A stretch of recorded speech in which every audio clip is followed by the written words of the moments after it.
Hello everybody, how's it going? Happy Tuesday. Is the music too loud? It seems too loud to me. Give me 1 second. Welcome back for another stream. We are getting right into it today. Greetings to all of you who are in the chat. Panicle, Taylor, Kiwis, our people.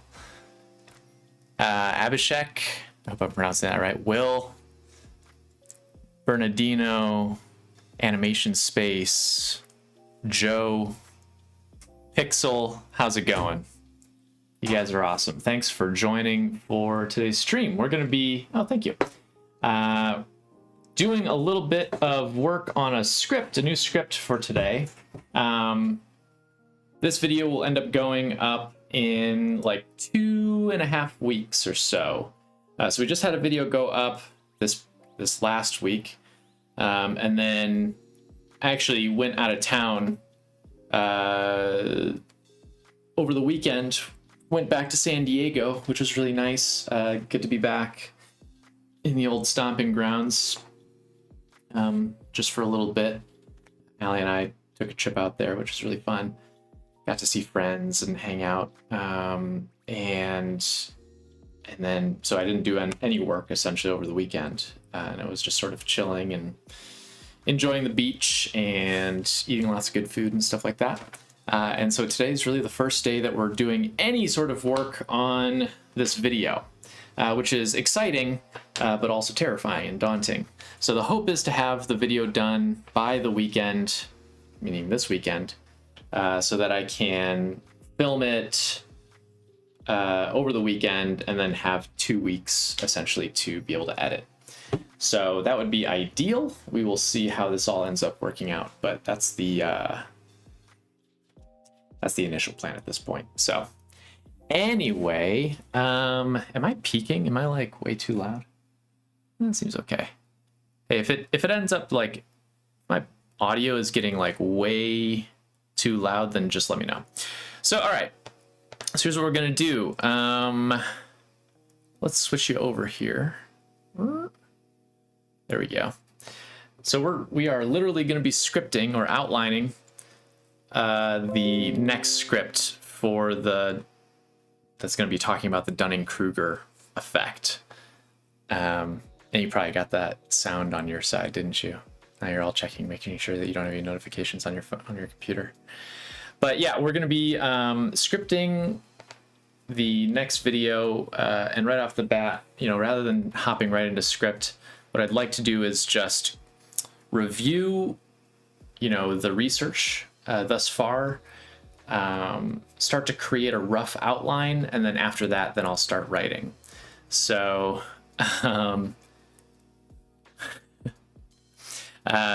there seems to be some argument in the chat about what we're going to be talking about today, and it will all become clear. So Bernardino, I don't agree with your assessment of the Dunning-Kruger effect, and we'll make that quite clear in the script. I know that the title that I put up for the stream is a bit tongue-in-cheek, but if we're being honest, we've all fallen victim to the Dunning-Kruger effect at one point or another, and it has nothing to do with whether a person is more or less intelligent. It more has to do with experience. So anyway, we're going to dive into that. So first things first. Oh, thanks for joining, Rachel and Sigmund Freud. Wow, didn't you expect to see you here? I thought that you were long dead. But, always good to see a familiar face. All right. So the first thing that I want to maybe look at is, this is sort of what caught my eye in the first place. My friend Rowan over at Medlife Crisis did a video like a year ago talking about essentially things that will get in the way of the COVID vaccine, or from COVID going away eventually over time. And he talked about anti-vaxxers and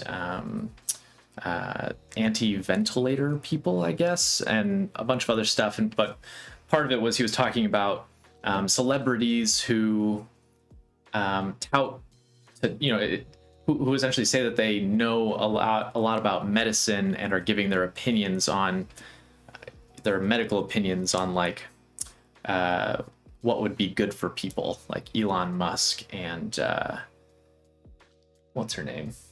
Who's the Goop lady? Anyway, doesn't matter. But he had this great little ad piece that he threw in there for fun. Let's just play that for a second. Let me turn off the music. Let's play. We can all watch his genius scene. If you're like me, you know more about managing critically ill patients than doctors and scientists who've dedicated their entire careers to it. And so you should drink Dunning-Kruger. It's the only choice for the self-educated gentleman. Dunning-Kruger. It'll give you confidence. Although I don't think you need any help with that. Cheers. I recently... Perfect. It perfectly sums up a little section. It's a very broad and also sort of funny look at Dunning-Kruger, but I'm hoping to throw that in there as a little Easter egg. So we'll be doing that. Gwyneth Paltrow, thank you. Yes. Sorry. Just totally blanked out on that. Anyway, so yeah, so he's luckily given me permission to use that in the video. But that's going to be a very small portion of the entire thing. So where I'd like to start, I mean, any good video often starts with the largest, perhaps, culmination of human knowledge, which is Wikipedia. So let's just go to Wikipedia first. And Dunning-Kruger effect. Okay, so we're just going to give a broad overview. I find that Wikipedia, despite your college professor saying that it's not a reliable source of information, actually tends to be a pretty good place to find simple info. Now, it's not going to be the end-all be-all when it comes to talking about a subject or a particular topic, but it really cuts down to the core in terms of what's important. So we're going to be looking at the top description just to make sure that we're getting, whoa, lots of notifications. Oh, we got some new subscriptions. That's awesome. Thanks for the subscription. We're going to be talking about, why did it double up there? Sorry, I just want to make sure that doesn't happen again. Is this it? No. Where's the sound source? Do not like that.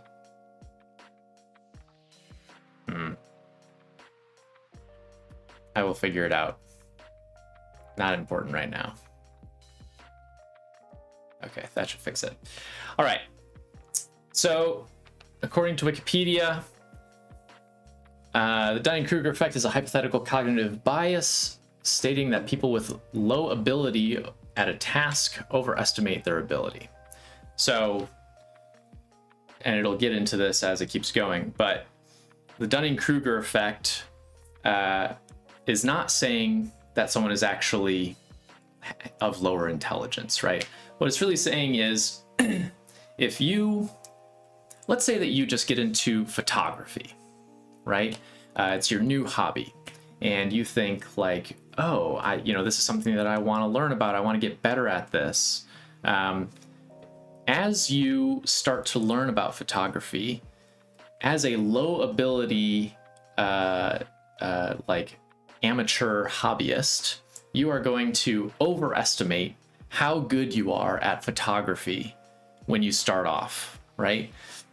And your your confidence in your ability will continue to increase and increase and increase until you reach a particular point where you realize the breadth of information that you don't know, right?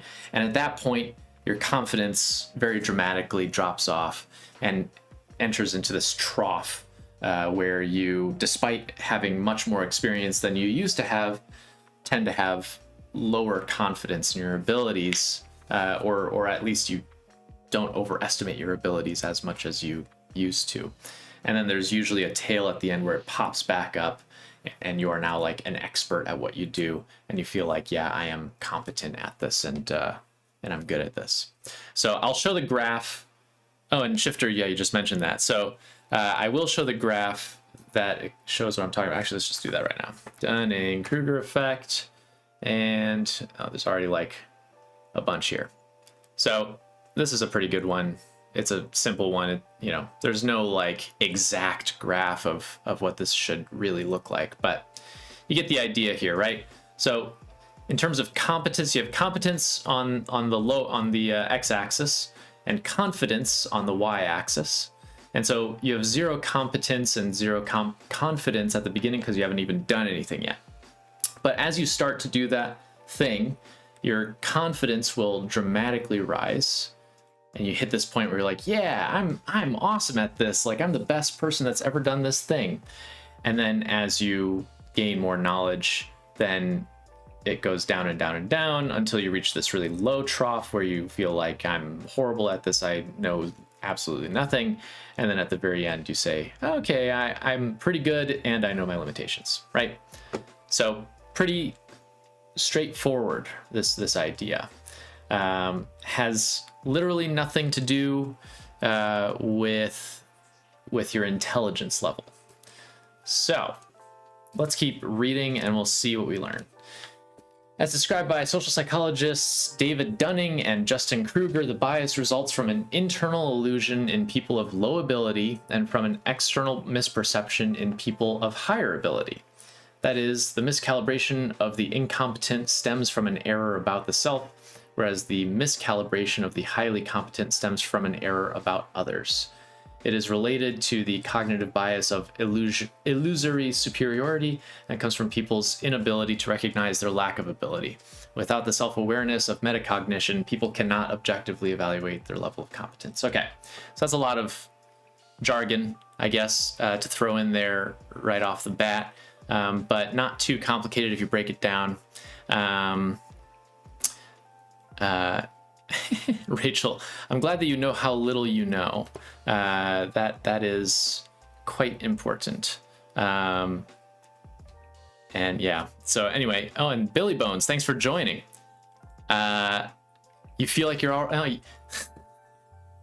Billy, that's the best comment I've gotten so far. Billy says, over on Twitch, said, I haven't spent a ton of time reading about it, but I feel like I'm already an expert on the Dunning-Kruger effect. That's perfection right there. All right. So what this is saying is people who have a lower ability believe that they are better at the thing, and their perception of people of higher ability is skewed, essentially. They don't have an ability to see exactly how skilled someone else is who is of higher ability, right? And people of higher ability have sort of an opposite effect, where they think others are perhaps more skilled than they in fact are. Now it mentions the illusory superiority, bias of illusory superiority, so let's open that up. In the field of social psychology, illusory superiority. Oh, thanks for the subscription. Who is that? I can't read that. What? Austin Stelner? Thanks, Austin. Condition of cognitive bias wherein a person overestimates their own qualities and abilities in relation to the same qualities and abilities of other people. Illusory superiority is one of the many positive illusions relating to the self and are evident in the study of intelligence. the effective performance of tasks and tests, and the possession of desirable personal characteristics and personality traits. Wow. All right. This is like, I have so many clients who have this issue, let me tell you. But the important part is it's cognitive bias of overestimating qualities compared to others, right? So, same thing is happening with the Dunning-Kruger effect. People of lower ability are overestimating their own abilities. The effect of Dunning-Kruger's original explanation for the effect has been challenged by mathematical analyses, so that's good to know. We'll want to look at that and make sure that we're looking at the criticisms as well as everything that's going well. Oh, and thank you, Billy, for following over on Twitch. I appreciate. Oh, I'm realizing that this that little update. Oh shit. I just stopped streaming over on Twitch for a second. All right, we're back. I just realized that the notification thing popped right over my head. There we go. Perfect. Hopefully that didn't stop over on. No, we're going fine. Great. YouTube's still going strong. Okay. Sorry, I was like freaking out. I'm like, what happened? All right.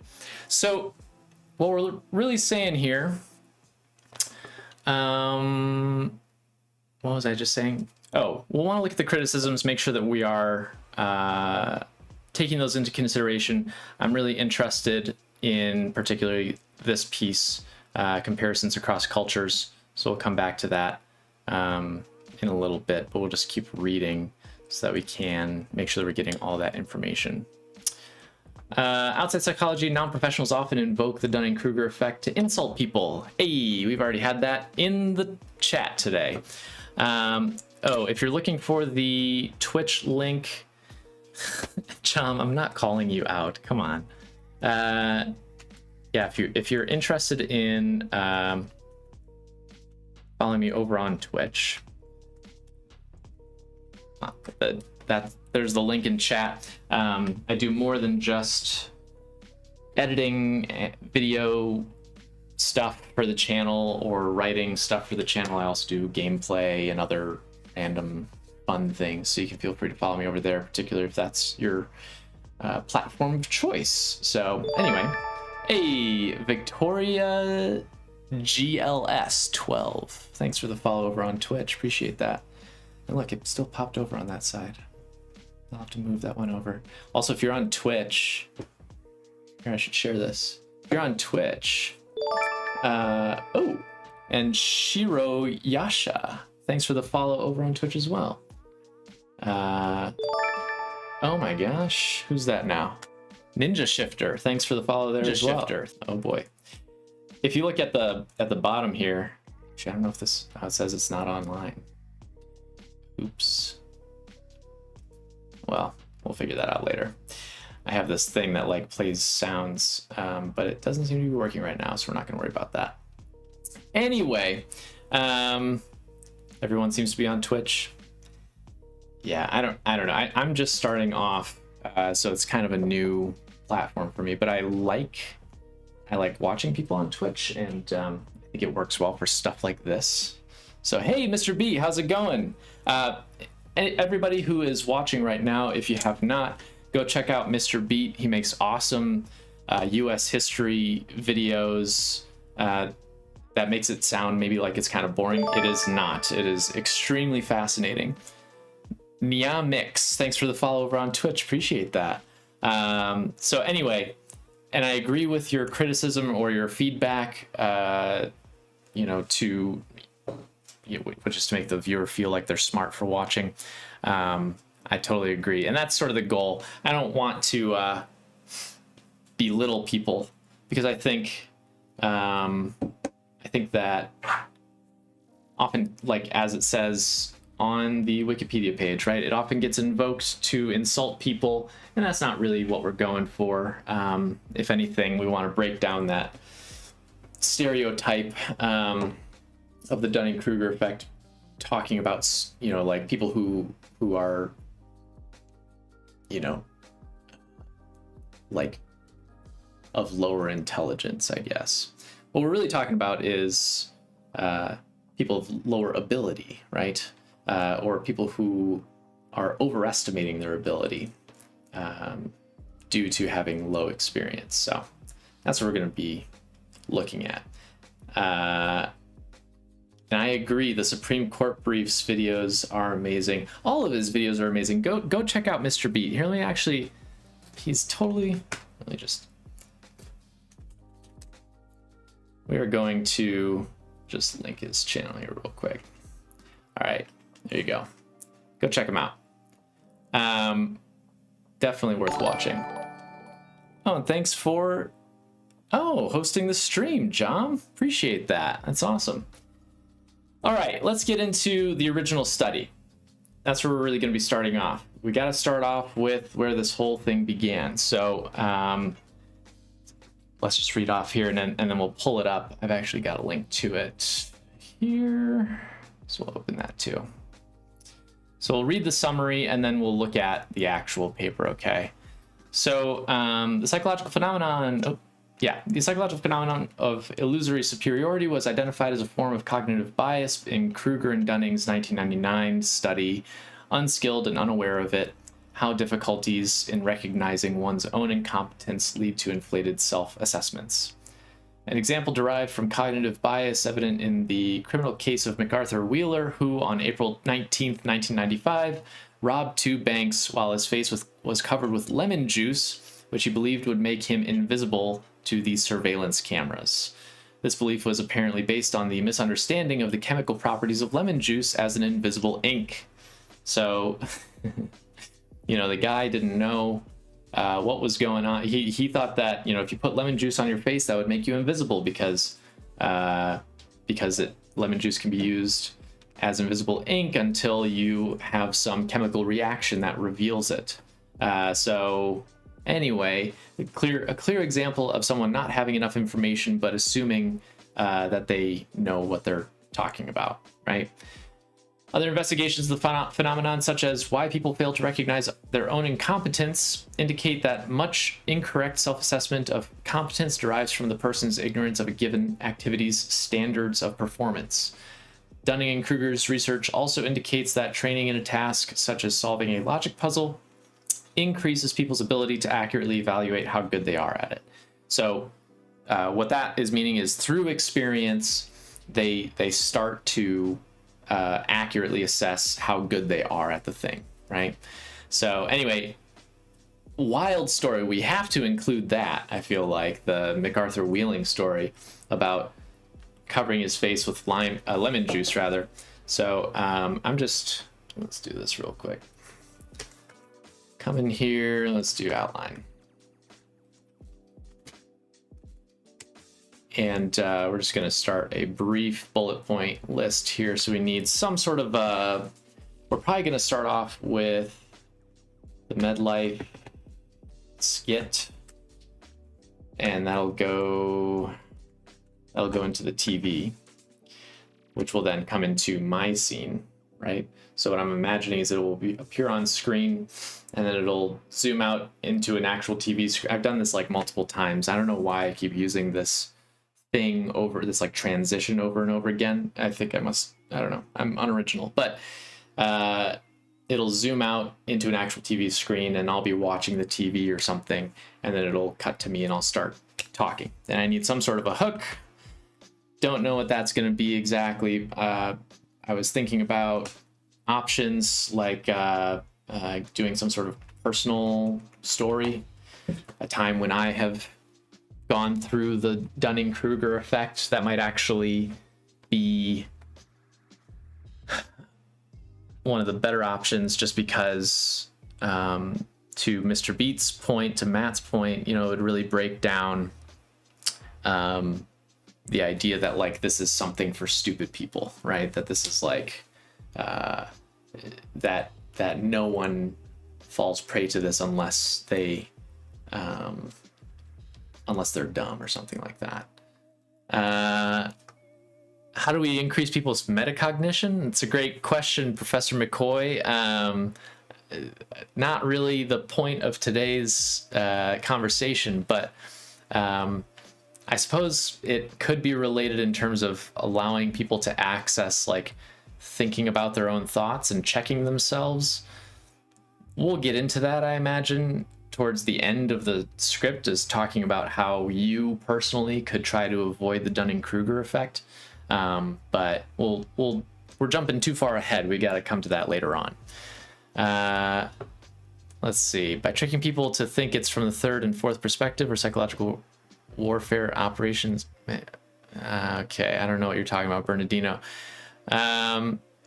Personal story, yeah. You like that? You like that, John?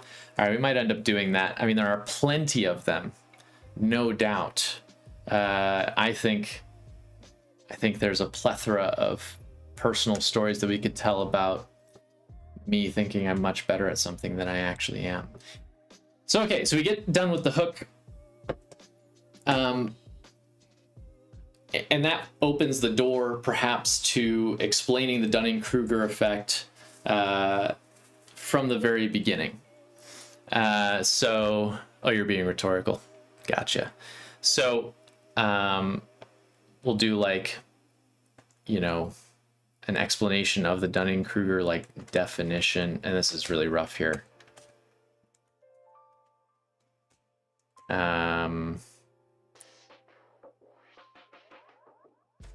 We're probably not going to actually make it into it for sure, like straight up definition, but talk about actually what we'll probably do is start off with the illusory effect, and then rather than saying definition, we'll just say explain the Dunning-Kruger effect.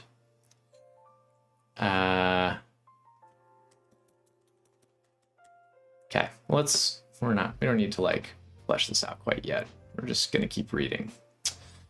Okay, so picking up where we dropped off, we ended up here. In self-insight, roadblocks and detours on the path to knowing thyself, Dunning described the Dunning-Kruger effect as the that's an interesting word. The anosognosia. Yeah, the anosognosia of everyday life, referring to the neurological condition in which a disabled person either denies or seems unaware of their disability. He states, if you're incompetent, you can't know you're incompetent. I like that quote. The skills you need to produce the right answer are exactly the skills you need to recognize what a right answer is. All right, we're just gonna blah, blah, blah, blah, blah. Copy this. I mostly want the quotes here, right? I don't really need these links either. We'll come back to that. This is mostly for inspiration. Will this video increase my self-doubt? Asking for a friend. I don't know, John, will it? Have you started any new hobbies lately?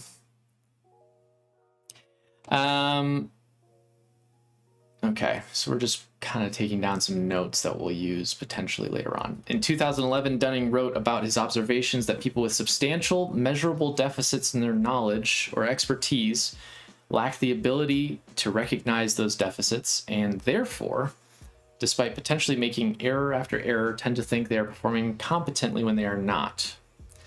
In short, those who are incompetent, for lack of a better term, should have little insight into their incompetence, an assertion that has come to be known as the Dunning-Kruger effect.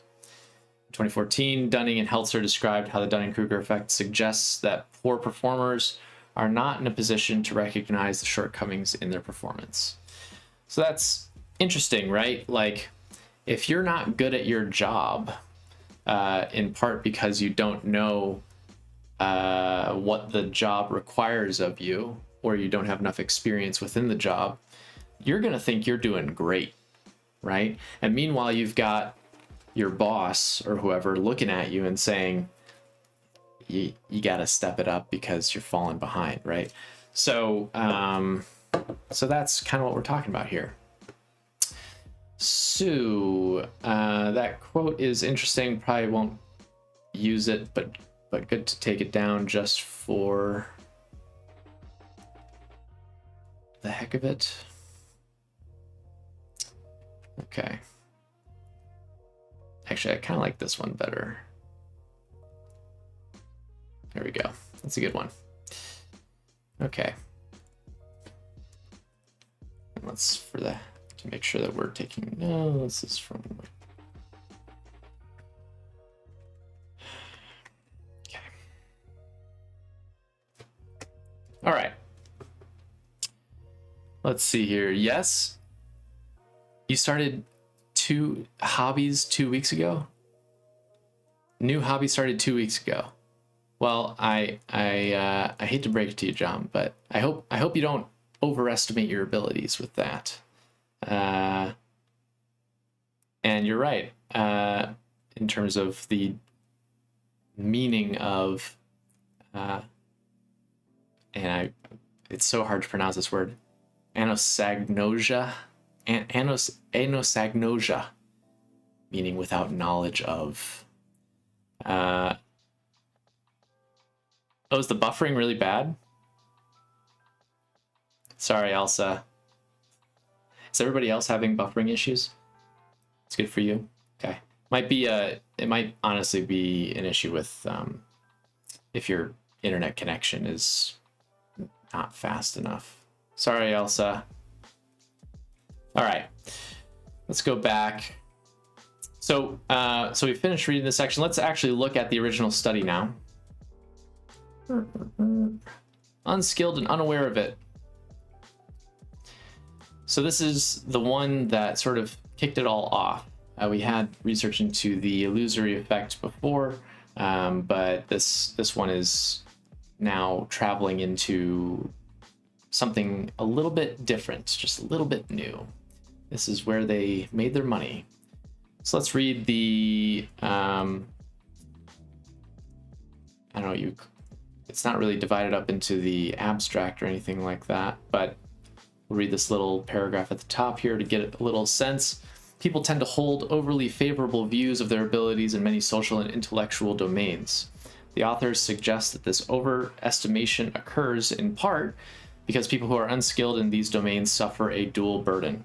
Not only do these people reach erroneous conclusions and make unfortunate choices, but their incompetence robs them of the metacognitive ability to realize it. Across 4 studies, the authors found that participants scoring in the bottom quartile of tests of humor, grammar, and logic grossly overestimated their test performance and ability. Although their test scores put them in the 12th percentile, they estimated themselves to be in the 62nd. Several analyses linked this miscalibration to deficits in metacognitive skill or the capacity to distinguish accuracy from error.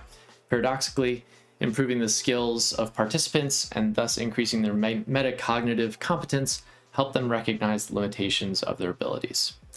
So they did a little bit, they had people come in, had them estimate themselves after taking a test. They ranked themselves very highly. They then gave them more training and then asked them to evaluate themselves again, and their scores lowered, I would take it. So let's see here. Glad that everybody's having an okay time with the internet connection. Professor McCoy, hey, your metacognition point is coming up again, right? That's what they're talking about here. You had to switch to 480? Well, luckily we're not doing like editing, so it's not like you have to see everything specifically. So hopefully you just get to hear the soothing, dulcet tones of my voice. And that's enough, but we'll find out. Okay. All right, it's one of the essential features of such incompetence that the person so afflicted is incapable of knowing that he is incompetent. To have such knowledge would already be to remedy a good portion of the offense. So, right off the bat, they're starting off with this story about the guy that robbed the bank. So let's read that because I'm sure that their description is going to be a bit nicer than, or a bit more colorful than what was on Wikipedia. So in 1995, MacArthur Wheeler walked into 2 Pittsburgh banks and robbed them in broad daylight with no visible attempt at disguise. He was arrested later that night, less than an hour after videotapes of him taken from surveillance cameras were broadcast on the 11 o'clock news. When police later showed him the surveillance tapes, Mr. Wheeler stated in incredulity, "But I wore the juice," he mumbled. Apparently, Mr. Wheeler was under the impression that rubbing one's face with lemon juice rendered it invisible to videotape cameras. We bring up the aforementioned affairs of Mr. Wheeler to make 3 points. The first two are non-controversial. First, in many domains in life, success and satisfaction depend on knowledge, wisdom, or savvy, and knowing which rules to follow and which strategies to pursue. This is true not only for committing crimes, but also for many tasks in the social and intellectual domains, such as promoting effective leadership, raising children, constructing a solid logical argument, or designing a rigorous psychological study. Of course, they had to throw in psychological study there, just to toot their own horn. Second, people differ widely in the knowledge and strategies they apply to these domains, with varying levels of success. Some of the knowledge and theories that people apply to their actions are sound and meet with favorable results. Others, like the lemon juice hypothesis of MacArthur Wheeler, are imperfect at best and wrong-headed, incompetent, or dysfunctional at worst. Perhaps more controversial is the third point. So now they're getting to their little separate piece. The one that is the focus of this article. We argue that when people are incompetent in the strategies they adopt to achieve success and satisfaction, they suffer a dual burden. Not only do they reach erroneous conclusions and make unfortunate choices, but their inconsistence robs them of the ability to realize it. Instead, like Mr. Wheeler, they are left with the mistaken impression that they are doing just fine. As Miller perceptively observed in the quote that opens this article, and as Charles Darwin sagely noted over a century ago, ignorance more frequently begets confidence than does knowledge. All right. Should have used real lemon juice? Yeah. That was it. That was the problem. You need the real lemon juice, not the fake stuff. What is fake lemon juice just, is that just citric acid? Is that all they're doing? They're just putting some citric acid in water and calling it a day? All right. Love the quote from Charles Darwin. That's great. We're going to grab that.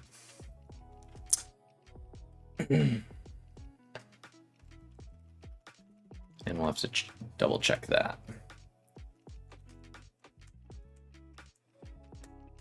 Okay. I mean, it's in this article, but got to make sure that we're not misquoting here. Okay, so they go on. I'm sure they're very much describing, they're getting into all the metas here. So because of this, incompetent individuals lack what cognitive psychologists variously term metacognition, meta-memory, meta-comprehension, or self-monitoring skills. So they're giving a lot of setup in terms of giving you definitions, laying down the ground pieces here, giving their own predictions. Okay, here we go. As I said before, the thing with lemon on your face that works is putting it in your eyes. Everyone and everything else then is invisible. Do not recommend. Please do not put lemon in your eyes. That would be bad. Okay, what I'm interested in is how they exactly did this study. So let's look at the study itself. We explored these predictions in 4 studies. In each, we presented participants with tests that assess their ability in the domain in which knowledge, wisdom, or savvy was crucial: humor, logical reasoning, and English grammar. We then asked participants, it's funny that humor is one of them. Can I just point that out? Like, using humor as one of the categories, because I often think that humor is quite subjective. I mean, obviously there are commonalities perhaps, but how to say this?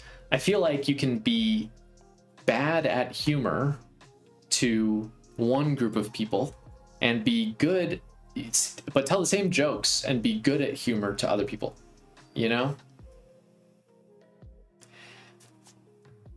But well, I don't know. I didn't see the study, so maybe they do have more specific, a more specific way to judge humor.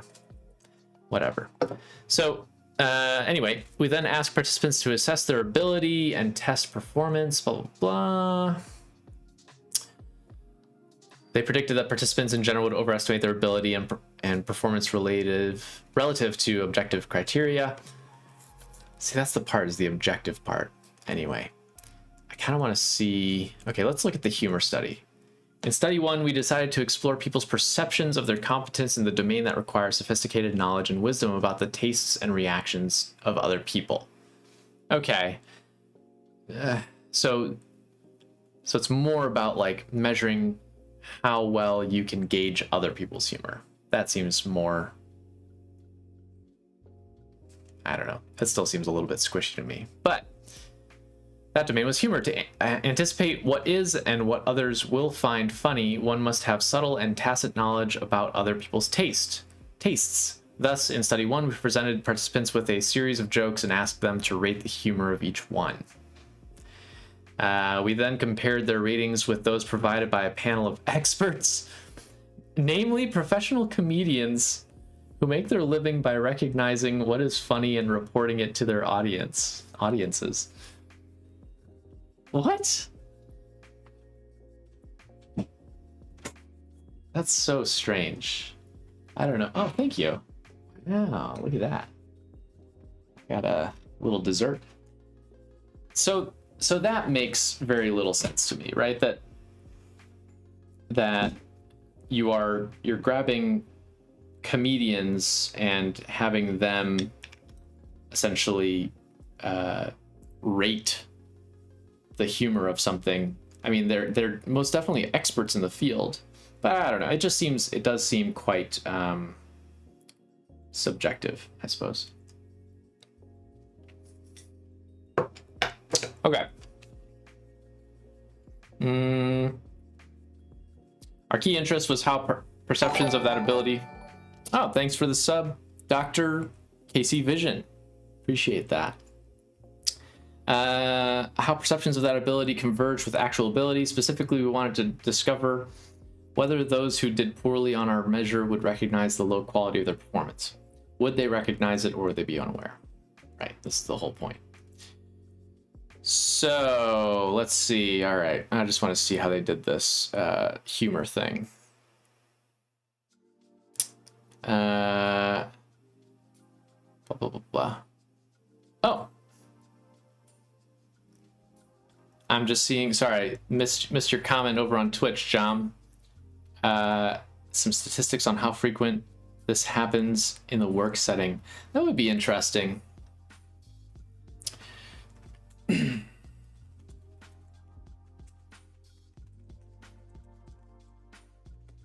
I'll just throw that in there as a note so I don't forget about that.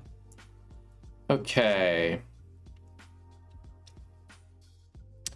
It is highly subjective, right, Scott? I don't know how you could evaluate. I mean, obviously they're trying to do their best by bringing in professional comedians, right? And saying you're at the peak of your abilities. Clearly you know what you're doing. So you're going to be our judge. But as you're saying, oh my god, I can't even pronounce your Ildefons. As you're saying, like, people hate comedians. You know, there are professional comedians that people despise, right? And I have shown friends a comedian that I liked, and they don't think it's funny at all, and vice versa, right? They show me something that they find really funny, and I'm like, it's fine, I guess. Anyway, so anyway, it is very relative, and also good point, Pixel, about it being super relative to different cultures as well and experiences. So let's make a note. We're gonna start. Original study gave for tests. Humor. What were all of them? It was humor, knowledge. No, humor. Where the heck?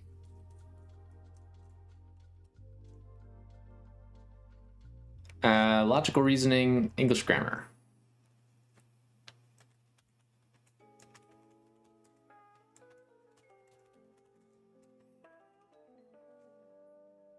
English grammar, yet another one that's somewhat subjective.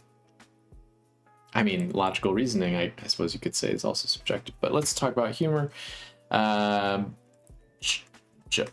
my god, judged by comedians. Isn't that subjective? Okay, just making some notes. Let's look at how they did this.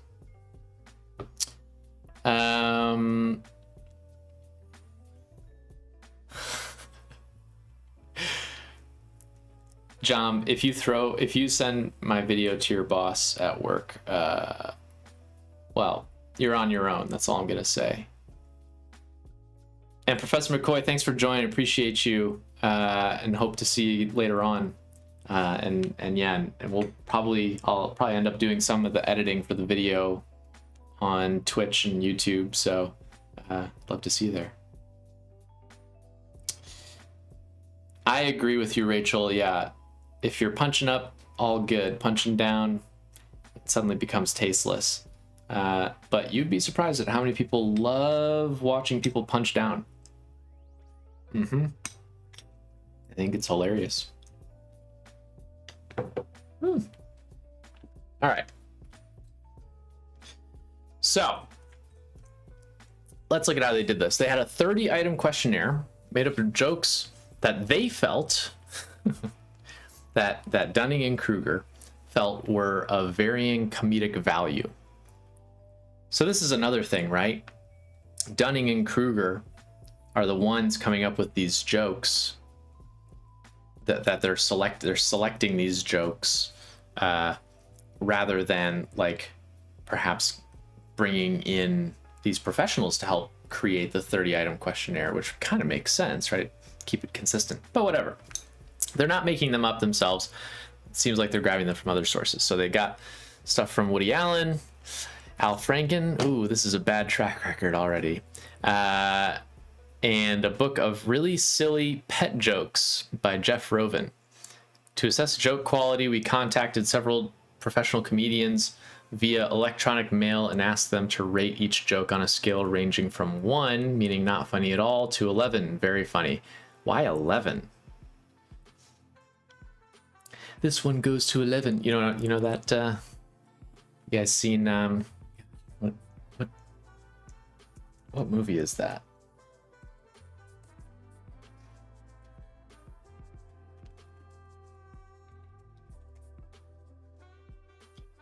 Spinal Tap. This is classic. Anyway, so for whatever reason they had to go all the way up to 11. Which also seems like a weird scale to me, but whatever, I'm not judging. 8 comedians responded to our request and they list them out. Although the ratings provided by the 8 comedians were moderately reliable, an analysis of inter-rater correlations found that one and only one comedian's ratings failed to correlate positively with the others. You see, like, 1 out of 8 comedians was like totally didn't line up, and yet is also a professional comedian. So what does that say? So they say, we thus excluded this comedian's ratings from our calculation of the humor value of each joke. So they literally took out this person's ratings and said, like, yeah, that doesn't fit with what we want, so we're just gonna skip that.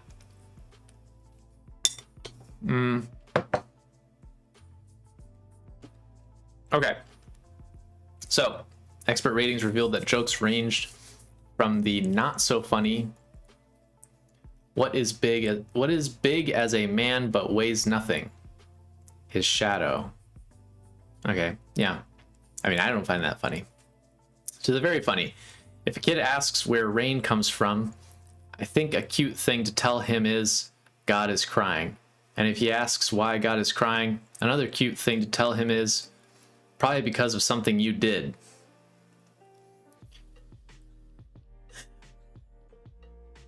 I mean, it's better than the first one. I mean, this is also from 1996, and it probably also depends on the, like, delivery, I suppose. Anyway, all right. So participants rated each joke on the same 11-point scale used by the comedians. Afterwards, participants compared their ability to recognize what's funny with that of the average Cornell student by providing a percentile ranking. In the...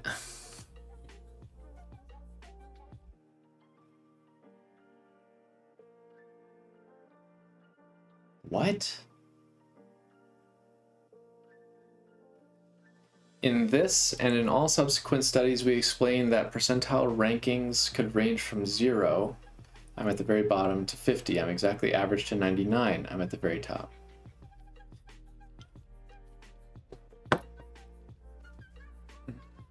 Hang on.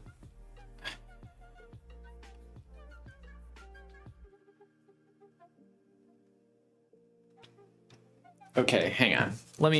Let's back up. Did they mention Cornell students before? That's literally the first reference. Oh wait, no, hang on. Let's look this up. Are there other Cornell students here? Ah, okay. I was thinking, like, why on earth did you pull Cornell out of nowhere? Okay. The participants were all Cornell University undergraduates. All right, all right. So they're comparing them to their peers, essentially. That's the whole point. Okay. Hey, Robert. How's it going? Oh, John, you didn't have to delete that message. That is traumatic for a little kid. I know. I could see that. I could notice that.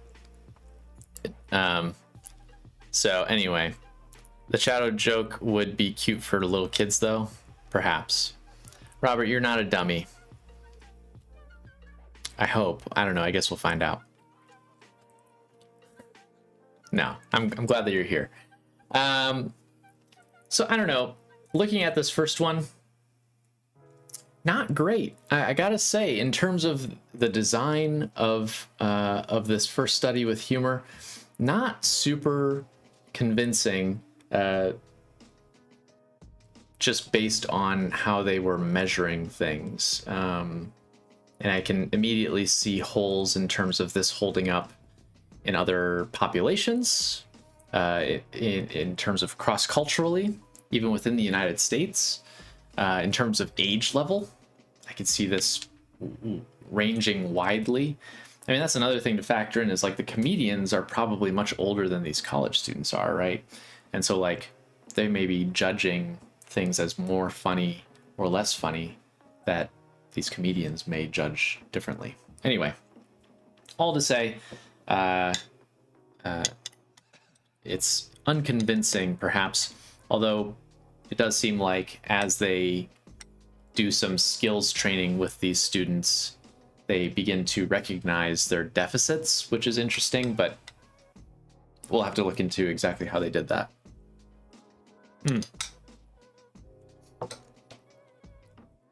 Your years of developmental psych are showing. Froggy Boy, you're asking about my Twitch. Yeah, I put in the chat earlier on, although it's kind of back there. Here. Oh, that's not it. Here we go. Copy it for you.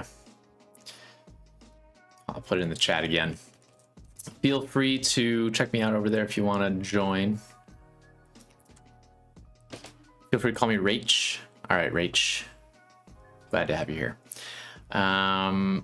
So let's see what their results yield. Gender failed to qualify any results in this or any of the studies reported on this article, and thus receives no further mention. All right.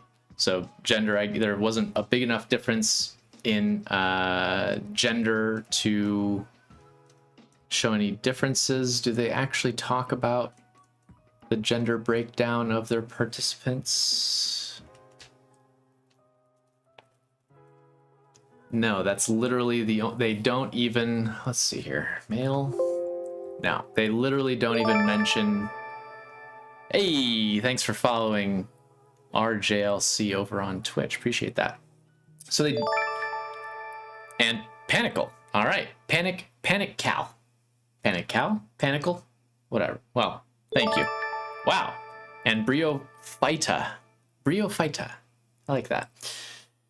So literally no mention of gender, except for that one line. So we don't know how many men, how many women in this study. If I were to guess, probably majority male, given the history of psychology research at this time, you know, during the 90s. But that is an assumption on my end, so I could be way off. But they literally don't even list it. They don't even talk about it. So they say our first prediction was that participants overall would overestimate their ability to tell what is funny relative to their peers. To find out whether this was the case, we first assigned each participant a percentile rank based on the extent to which his or her joke rating correlated with the rating provided by our panel of professionals. On average, participants put their ability to recognize what is funny in the 66th percentile, which exceeded the actual mean percentile. So most people thought that they were funnier than average, which obviously isn't possible, by 16 percentile points, right? So that's quite significantly higher, right? The average is that people thought they were in the 66th percentile.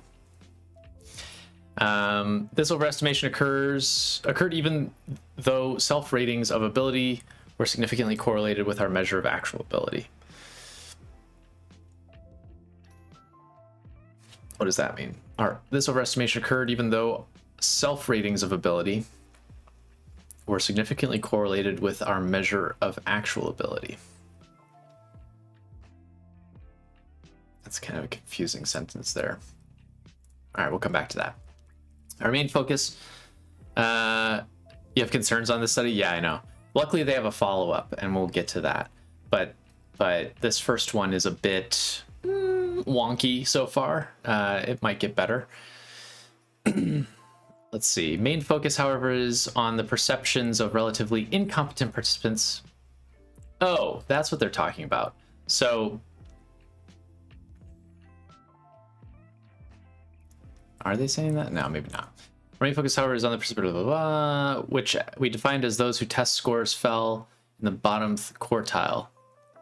Blah, blah, blah, blah. Yeah, I agree with that, Kelly. It would be better to just do a public poll, right? Or even better, you know, if you are studying Cornell students and Cornell students are being asked to rate themselves against their peers, then why wouldn't you do a poll of Cornell students, right? Why wouldn't you sample them in order to know what is considered funny or not among that population, right? At the very least, then you would have interpopulation reliability. But you're bringing in all these, you're bringing in professional comedians, and then you're having Cornell students rank themselves against other Cornell students, right? It just doesn't make sense, doesn't totally line up. Anyway. As Figure 1 illustrates, participants in other quartiles did not overestimate their ability to the same degree. Indeed, those in the top quartile actually underestimated their ability relative to their peers paired. So, all right. So what we're seeing here is the bottom quartile, bottom quarter of people who performed in their test scores on humor actually did on average rank themselves lower than everyone else. Not by a lot. They still thought that they were better than average, but still lower.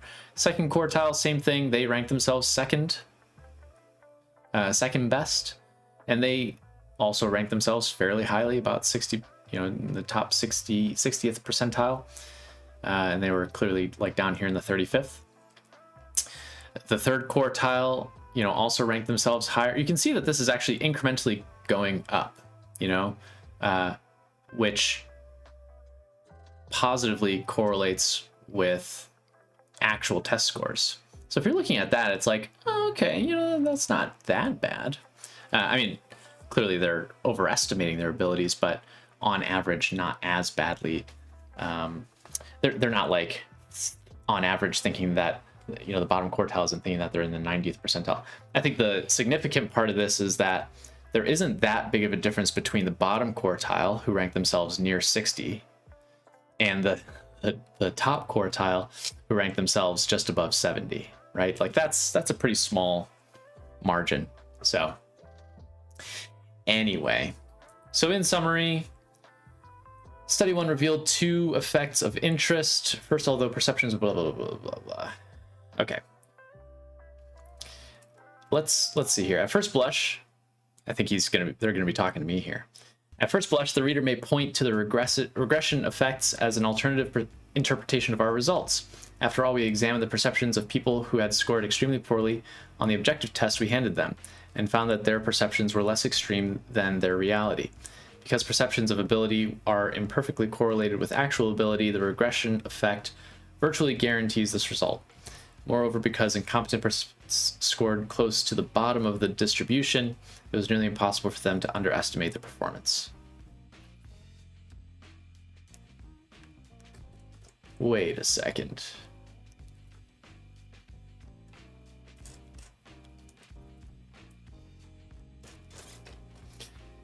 Hang on.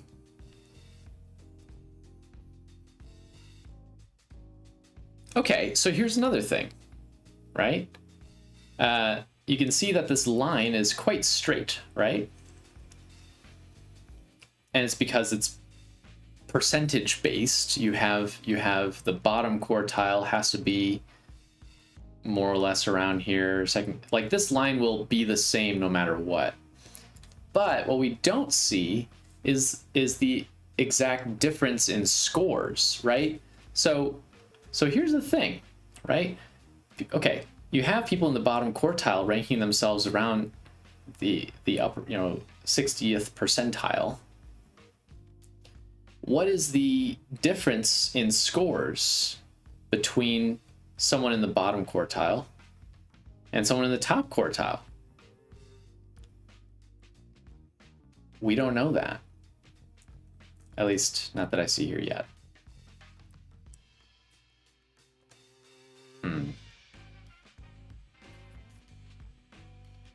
Like, I get it. People are overestimating themselves in comparison to others, but their humor skills may not be that far apart. You know what I mean? Like, I don't know. Yeah, this is just something that I'm thinking about. Like how to put this simply. Okay, you and I take a test. No, there's 4 people taking a test. 4 people taking a test, and it's to measure how good you are at humor. And I answer the 10 questions or the 30 questions on there, right? 30 questions. I answer the 30 questions. Everybody else answers the 30 questions. They get rated. Let's say the person, one person gets a score of, I don't know how they're scoring these, but let's just say like 30 out of 30. The second person gets a score of 29 out of 30. The third person gets a score of 28 out of 30. And I, as the bottom quartile, get a score of 27 out of 30. Wait, did I already say 27? 26 out of 30. There's not that big of a difference there necessarily, right? Between 27 or 26 and 30. And yet I would be perceived as the bottom quartile among my group of peers, at least for this subsection of questions that are being asked. So anyway, that's, I don't know. I want to see the other data. Okay, let's add some notes here. So we know that it's judged by comedians. Cornell students judge themselves against other Cornell students. Everyone judge. Let's say average.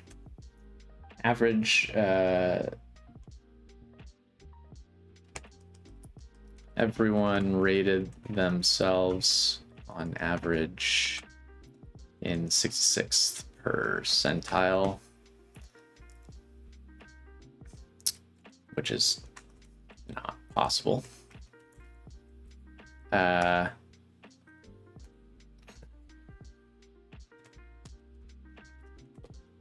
Isn't humor subjective? We don't see distribution of scores. This is gonna be a point for later on. Gender distribution never discussed. What else should I be putting in here? Am I missing points that we've been talking about so far? I don't know if the sample size was too small. I mean, 65 participants that they had? Where is it? Yeah, 65 Cornell students. I mean, that can be it. This is for one study, right? So they've got 4 of these. So they're gonna, if they have 65 for each of them, then you're looking at, you know, oh, now I'm gonna have to do math. 24 plus 20, so 260 participants in total, which isn't bad, you know, like that's not a tiny sample size or anything. I think that so far their measures have been subjective, and the way that they are standardizing their data seems a bit unfair. What I'm saying is, all right, here's the other thing that I'm saying is, I think that you could pick 30 new jokes and give it to the same participants before they, you know, like, let's say you could redo the test, but with 30 new jokes, you might get a completely different distribution simply based on that. That's what I think. Maybe not. You know, maybe they did a really good job of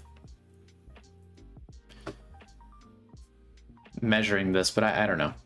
It seems a little bit wonky. Okay. They over abstracted their data.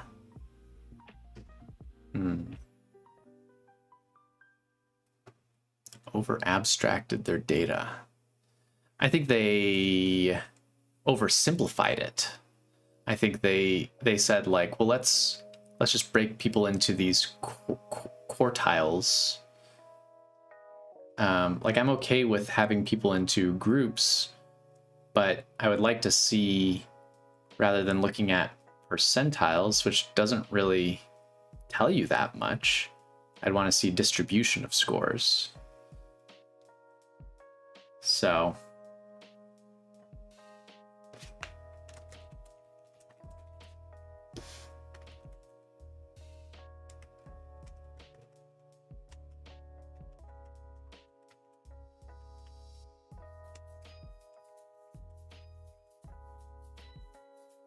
okay.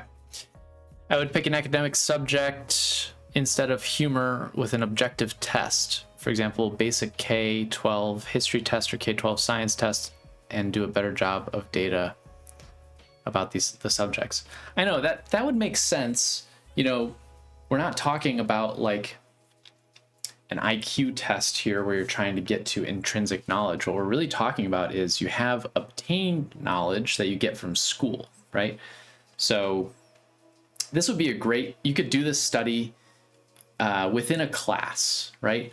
You have a history class and you teach all of the facts, and right before the final, you say, you have students rate themselves about how well they think they know the information that they've learned, and it has no bearing on their grade or anything like that. And then you give them the test, and it's a cumulative, kind of straightforward test that should be, you should be able to get 100% on it as long as you followed the class and did all the readings and all that stuff, right?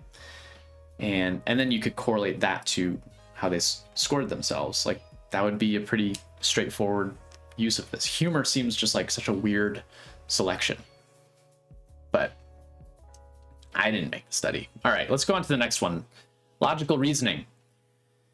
We conducted study 2 with 3 goals in mind. First, we wanted to replicate the results of study 1 in a different domain. Okay, so these weren't all, so that's interesting. They didn't do these all at the same time. And maybe they were even developed sequentially. So first we wanted to replicate the results of study 1 in a different domain. One focusing on intellectual rather than social abilities. Okay, so they're moving away from social abilities, which I think we can say is much more subjective, and moving towards more intellectual, perhaps logic, fact-based, whatever you want to call it. We chose logical reasoning, a skill central to the academic careers of the participants we tested, and a skill that is called on frequently.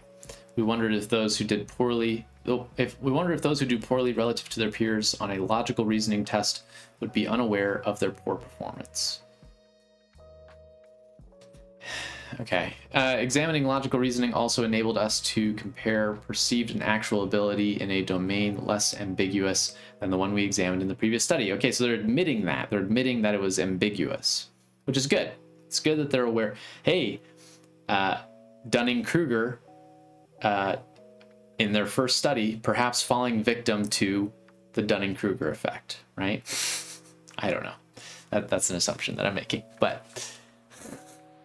and you're right, Ildefons, tests are not a perfect representation of someone's knowledge, but it's perhaps a better test of someone's knowledge than you might get from a humor test, I guess. So it is comparatively better, but it is not purely like true, I guess. Anyway, there's margin, there is room for error. As with all things. Anyway, okay, so let's see, where did I leave off? Examining logical reasoning also enabled us to compare blah, blah, blah. Let's compare perceived and actual ability in the domain less ambiguous than the one we examined, blah, blah. It could reasonably be argued that humor, like beauty, is in the eye of the beholder. Indeed, the imperfect inter-rater reliability among our group of professional comedians suggests that there is considerable variability in what is considered funny, even by experts. All right, so we jumped ahead apparently, and had already sort of identified these issues, and it's good to see that they are addressing them even within the exact same paper. Why they even included this first study is beyond me, because I think it actually breaks down their reliability, but whatever, what's done is done. This criterion problem or lack of oh, thank you for the follow, Erythoscythe, and Article, thanks for the sub, appreciate that. Blah blah blah. This criterion problem or lack of uncontroversial criteria against which perceptions can be compared is particularly problematic in light of the tendency to define ambiguous traits and abilities in ways that emphasize one's own strengths. Thus, it may have been the tendency to define humor idiosyncratically and in ways favorable to one's tastes and sensibilities that produce the miscalibration we observed, not the tendency of the incompetent to miss their own failings. Thank you. All right. By examining logical reasoning skills, we could circumvent this problem, partially, I may say, by presenting students with questions for which there is a definitive right answer. So they're heading in the right direction now, which is to study something that is important to the population, that hypothetically they should be trained to do, that they also should have more or less a good gauge of their own abilities. And so anyway, things are lining up here. This is looking much better. Let's see. Did you like that? Okay, let's see. Relating to the standardized tests, it's quite unfortunate, I guess, that IQ and even EQ doesn't tell you much about actual intelligence. So true. You should question every intelligence quotient that is out there, because there are hundreds of them, and each one, postulates that it measures intelligence, but intelligence according to whom, right? That always becomes the question that you want to ask. At some point, maybe I'll make a video about IQ tests, because I think that could be its own video. But yeah, intelligence according to whom? It took so long to admit to myself how intelligent I am due to my low self-esteem.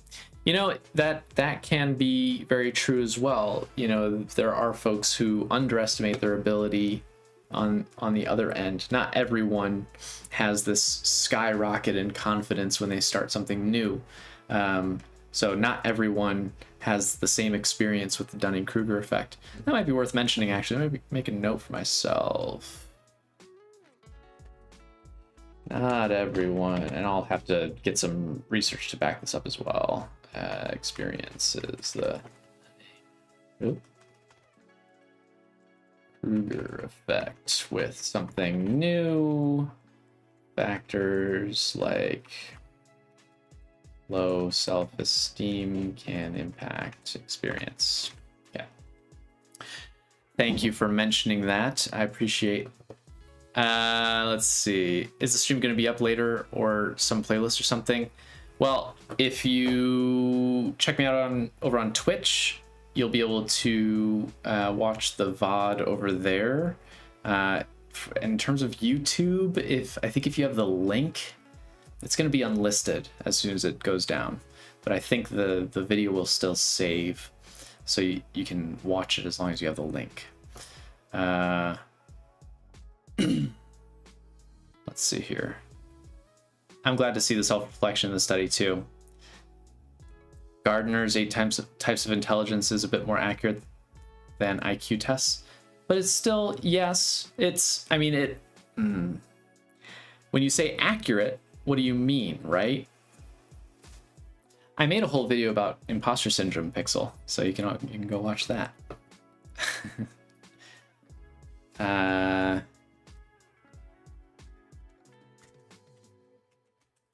Thank you for mentioning that, though, so that I can link video. Nothing like linking to your own stuff. Yeah, it would be interesting to relate this to imposter syndrome. Okay, let's go back. All right, so they say, finally, we want to introduce another objective criterion with which we could compare participants' perceptions, because percentile ranking is by definition a comparative measure. Also, okay. Are they saying what I think they're saying? Because percentile rank is by definition a comparative measure, the miscalibration we saw could have come from either of two sources. In the comparison, participants may have overestimated their own ability, our contention, or may have underestimated the skills of their peers. To address this issue in study 2, we added a second criterion with which to compare participants' perceptions. At the end of the test, we asked participants to estimate how many of the questions they had gotten right and compared their estimates with their actual test scores. This enabled us to directly examine whether the incompetent are indeed miscalibrated with respect to their own ability and performance. Okay, so they weren't saying what I thought they were saying. I thought they were going to say, oh, we didn't actually do our data right, and we just showed what percentile they're in, but we didn't show the distribution. No, that's not what they were saying. What they're saying is it could be that people are overestimating their skills, or they could be underestimating their peers. And so now they're adding this extra element in order to make sure that what they're really measuring is an overestimation of their skills. Let's see.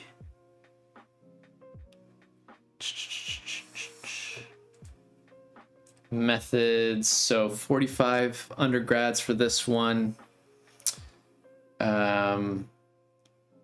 Let's see.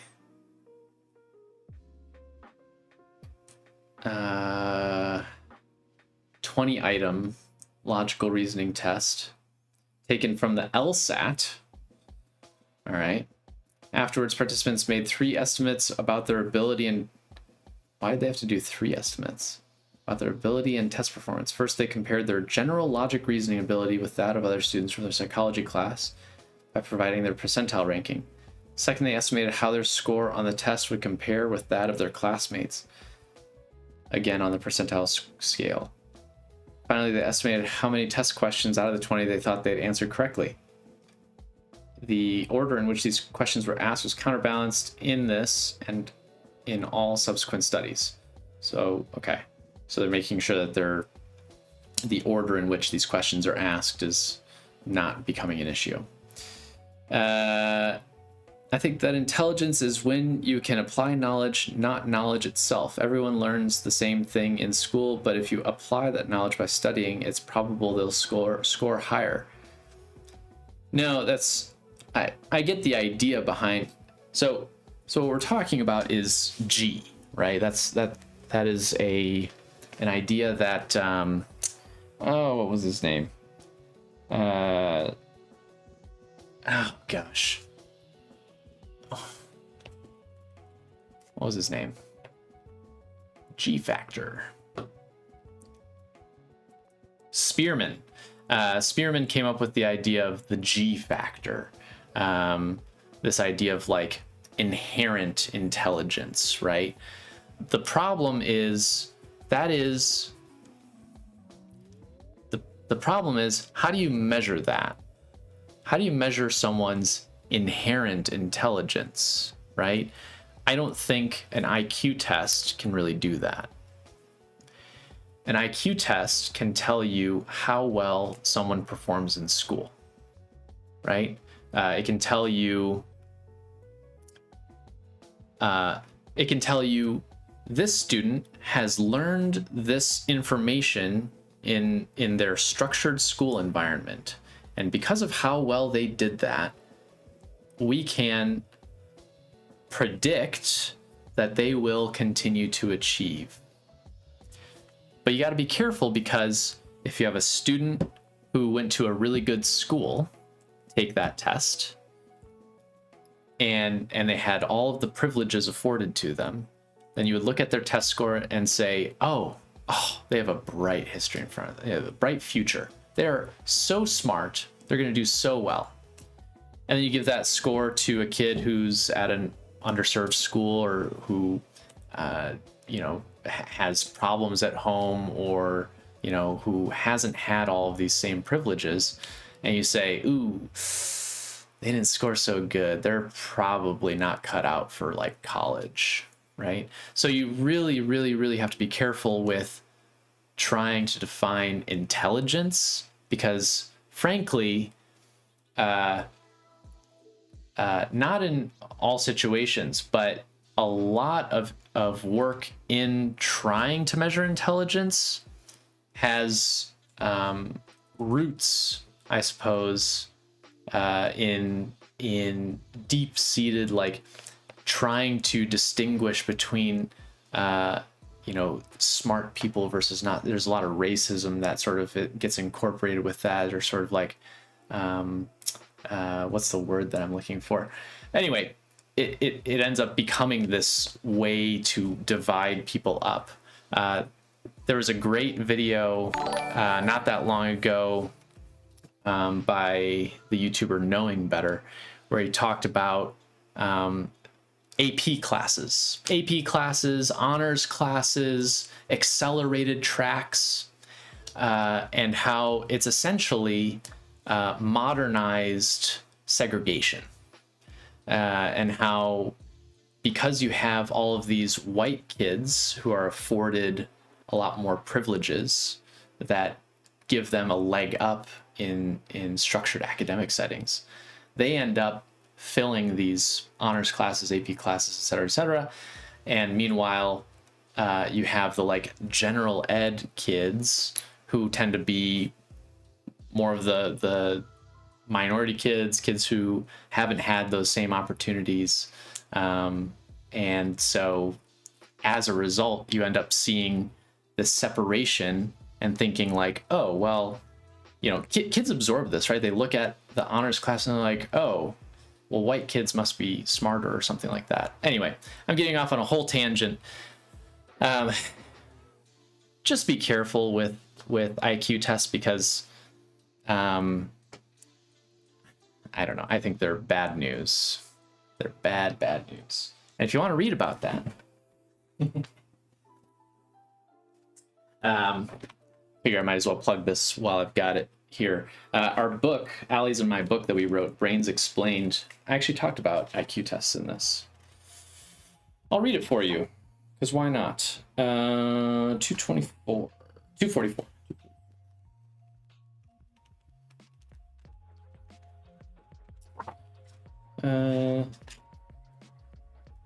Where is it? Okay. All right, so here's the page. Right. No, go off on this. Thank you very much, Briofita. Am I pronouncing that right? Anyway. Oh, hang on. Let's make sure that we're looking at other comments here.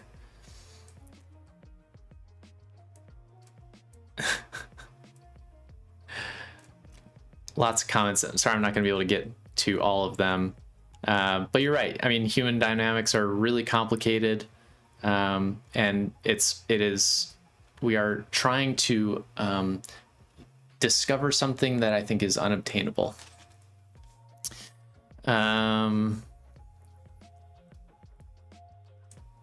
see. IQ test measures academic knowledge, right? Exactly.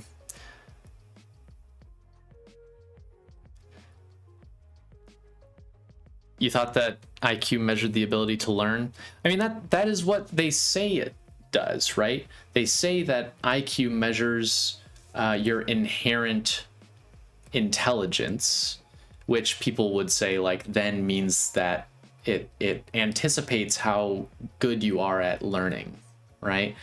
But clearly it doesn't factor in cultural differesences, socioeconomic differences in access to different resources, right? So there's a lot of issues with it. Okay. Cognition is the word that I'm looking for. I don't even remember anymore. I know that I was looking for a word before, but I don't recall now. That's okay. All right, let me read this section. IQ tests supposedly measure a person's cognitive ability and give a score that represents their intelligence and future potential. But when we talk about a person's IQ or intelligence quotient, we may not be talking about the same thing. Psychologists have developed hundreds of tests, like the Stanford-Binet intelligence scales, the Wechsler Adult Intelligence Scale, the Woodcock-Johnson test, the Cognitive Assessment test. The list goes on. Despite what an IQ test might make you think, a concrete measure of intelligence is nearly impossible. Given its abstract nature. Oh, that was all one sentence. It is nearly impossible given its abstract nature. What are we even talking about when we say intelligence? There's little agreement on the standard definition of intelligence, so every test measures something different, though they often fail to measure broader categories of intelligence like creativity and social intelligence. Likewise, IQ tests don't typically account for factors that can impact a person's IQ, including culture, environment, educational access or background, and even nutrition. And on the darker side, IQ tests have been historically used to justify the eugenics movement and discrimination against minority groups and disabled folks. needless to say, these scores can cause harm if used inappropriately. So you might be asking yourself, okay, so if all these tests are insufficient, what's the future of IQ tests? Here's a thought. What if we just stopped using them? IQ tests are kind of outdated and horrible for predicting a person's future success, and yet that's how they're used in schools and employment services. The goal has always been to measure general intelligence, yet they all fall short. Specific tests for specific tasks seems fine, but let's just scrap IQ tests. So that's my hot take on the topic, and I stand by that. Eugenics, that was the word that I was looking for before, the eugenics movement. The idea that people of particular races are better than others, and therefore we need to eliminate, or maybe not, it's not even specific to race, but that there are superior persons and insufficient, or gosh, I'm like losing all of my words today. But anyway, people who don't make the cut, and we should be only breeding the people who are superior and weeding out those other people who aren't good enough. So anyway, eugenics is an ugly, ugly, ugly thing. So let's just stay away from that.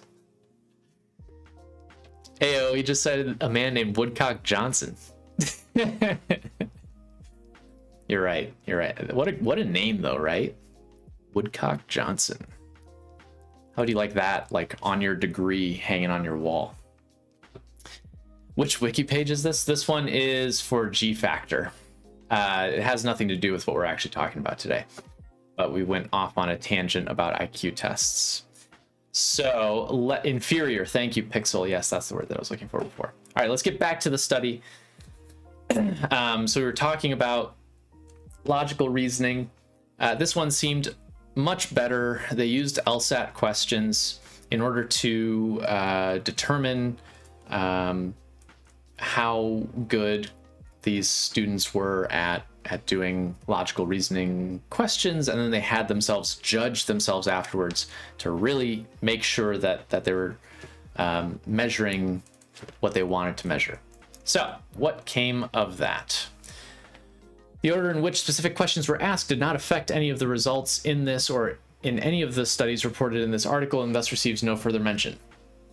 They love doing that. They love just like throwing something out there, and that way they don't have to show any data for it. But anyway, I mean, we'll take them at their word.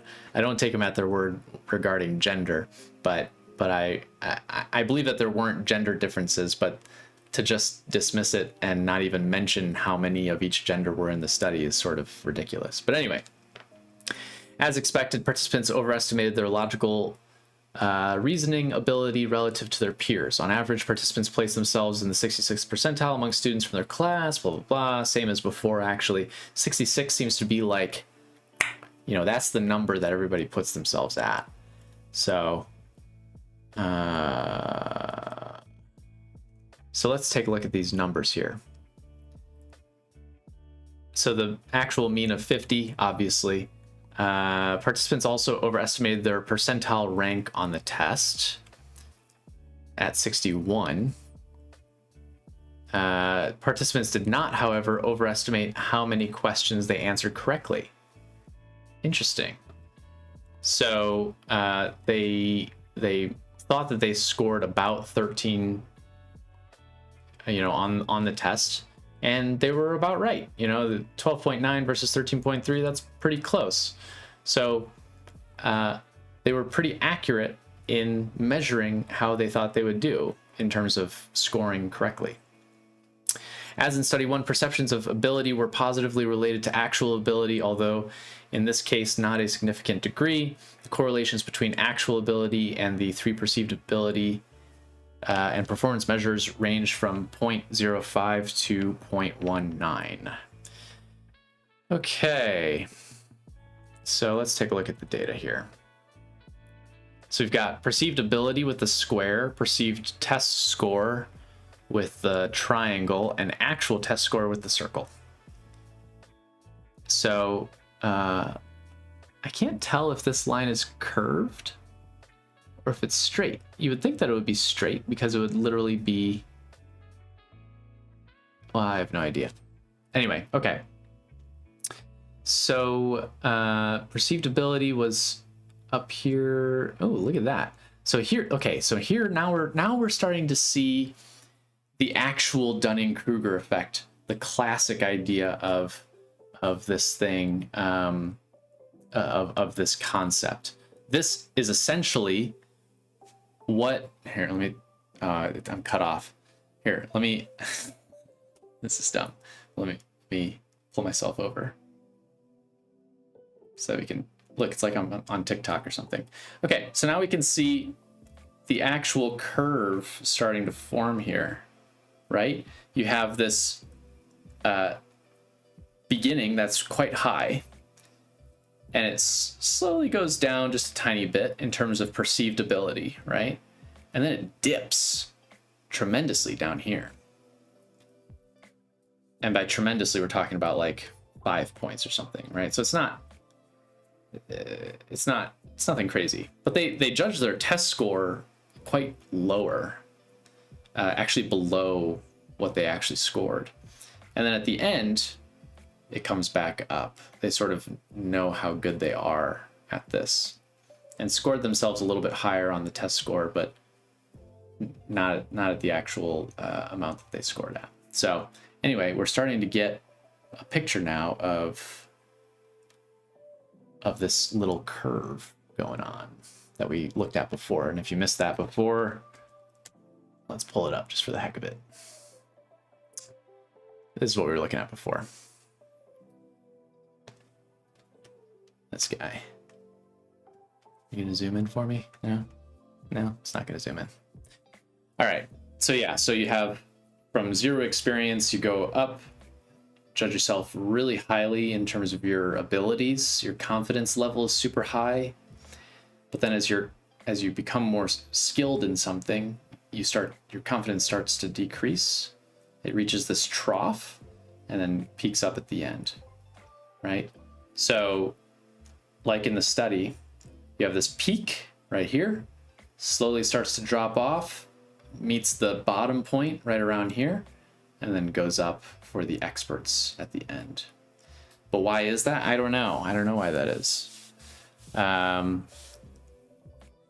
Let's see here.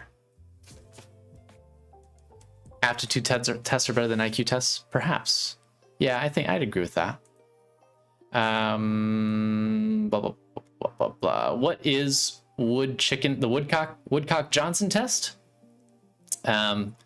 It's just an intelligence test. I mean, it's here. We're still on IQ test. We're going to get back to talking about what we want to talk about today. But it's just an IQ test, right? So it wasn't one dude, Woodcock and Johnson. What are the chances that those two, pair up in the 70s? So you can look it up, get more info if you want. But it is literally just one of the many IQ tests, and it happens to be one of the more popular ones. So, okay. Mention so vague point and then say no more data. Very frustrating. I agree. Yeah, that they breezed over that. The whole belief misogynists have men are smarter than women really annoys me. I was thinking about that because of the no superior race discussion. Yeah, I know. Hence why we need to have information like this. It would be helpful to have information about gender breakdowns in order to factor in what exactly we're measuring, right? Who exactly is being represented in this study. My estimate is that stupid people tend to hang around stupid people, and that's why they have high perceived ability relative to average, yet get their test scores estimate accurate. I don't think so, Dan. I don't know. I think Dan Brown, the writer. Wow. Didn't know we'd have a famous person in the chat. No, I think what we're really talking about is experience. It has nothing to do with intelligence. This could happen to you. It has happened to me. Likely happened to you too. We just don't know what we don't know. That's what it really comes down to. But what is a stupid person? I don't know, Karen.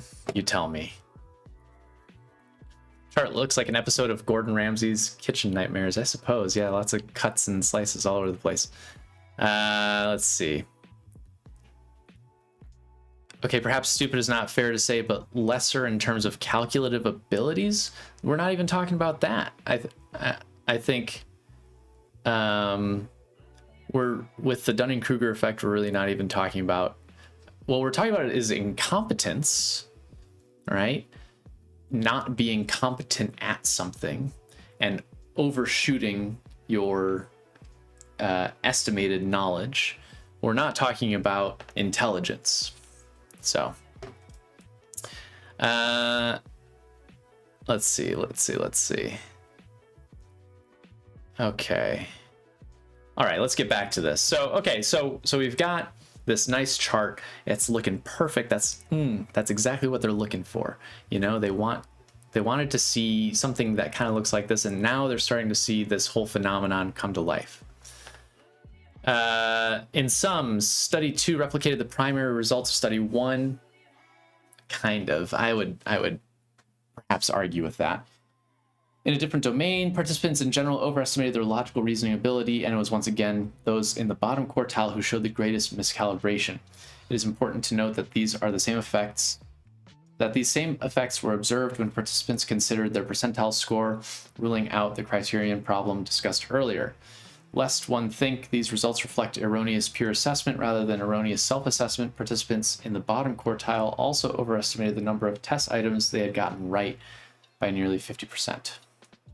So what they're saying here is, the people in that bottom section here overestimated the number of things that they got right as well.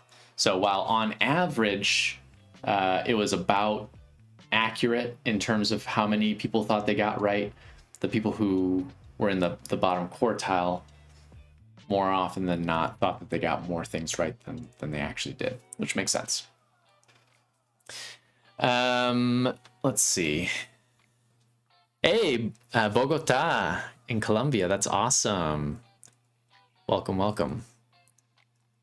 I know I underestimate my peers. Found out when I left my department, best thing for the department, and they're smart enough to tap me for advice when they need help. That's great. That's awesome. Everyone is stupid except me. All right, I see you, Wilderness. Wilderness of Mirrors. Coming out swinging. This video might be for you.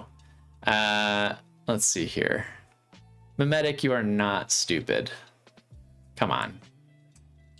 We are all stupid in our own ways, perhaps, is a better way of putting it. We all have blind spots. We are all underinformed and ignorant in distinct and tangible ways. Okay, let's see here. So let's go on to the third study, which is grammar. Let's see. Study 3 was conducted in 2 phases. The first phase consisted of a replication of the first 2 studies in a third domain, one requiring knowledge of clear and decisive rules and facts. Grammar. People may differ in the worth they assign to American Standard Written English, but they do agree that such a standard exists and questionable, and they differ in their ability to produce and recognize written documents that conform to that standard. I don't think that, the 90s were a different time, right?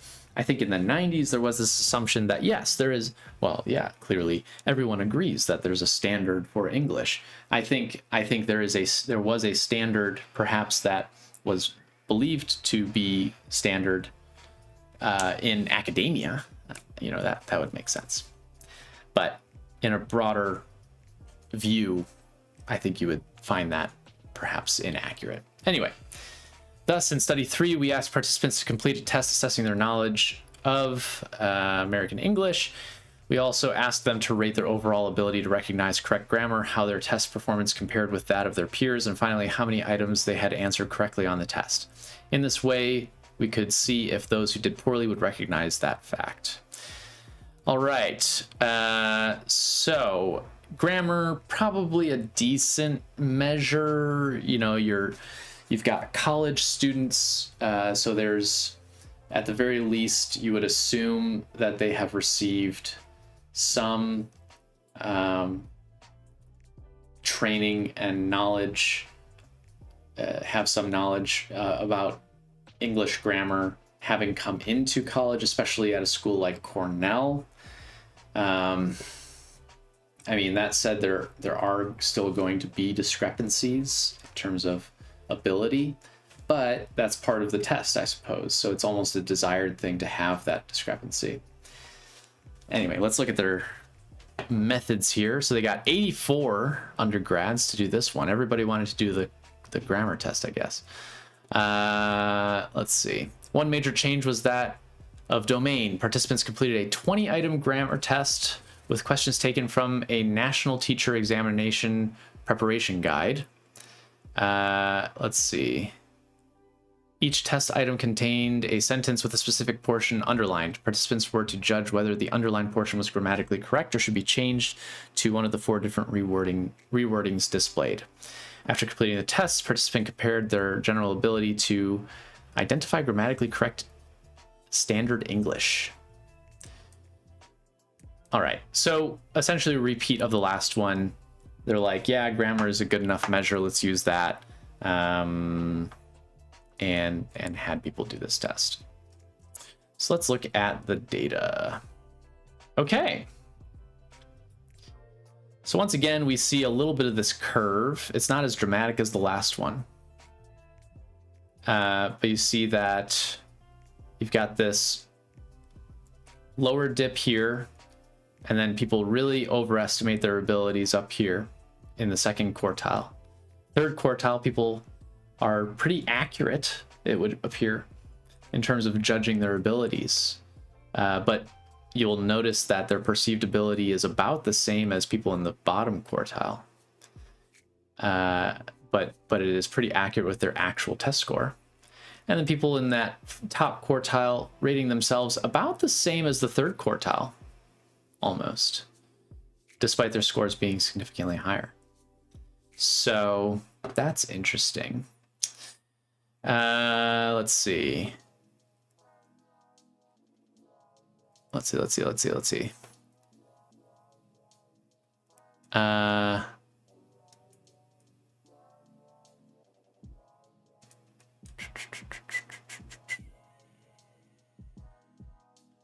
Everybody's talking about ESL in the comments.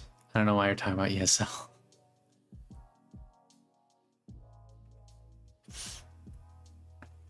So Zephy, you're perhaps phrasing this a bit insensitively, but you're talking about a good point, I think.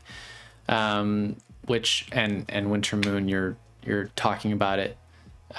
So African American Vernacular English, which sometimes is referred to as Ebonics, is essentially like English, right? But most commonly spoken by Black Americans, right? And it's kind of like, how would you phrase this? Like a dialect, I suppose. I don't know if that would be the proper wording for it, but essentially it's its own distinct way or form of speech, and it has the same. It has its own rules, its own structure, its own way to construct sentences, right? So it's not a lesser form of language or anything like that. It's literally a distinct way of speaking. So, yeah,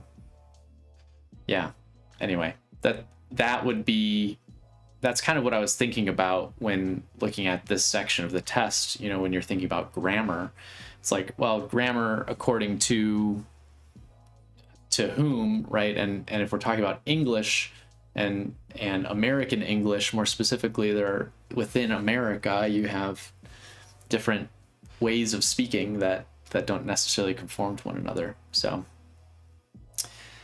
anyway, we're talking about ESL because it's not exactly fair to give native speaker and someone who learned English as a second plus language, the same test and grade them similarly. True. Yeah. I imagine they, well, that's a good question. I mean, they didn't, I imagine they didn't specifically ask about, or they didn't, this is one of those things where they wouldn't mention it. And by not mentioning it, I am assuming that they didn't have anyone who was hard of hearing or who spoke ESL as their first language. So we will see. Let's see here. The definition of genius is taking the complex and making it simple. I like that.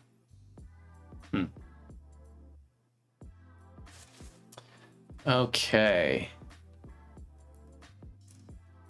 All right. Thanks for the comments, guys. I'm reading all of them. Okay.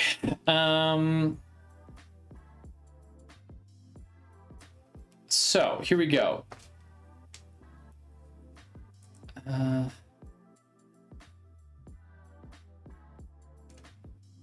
Sorry, give me 1 second here.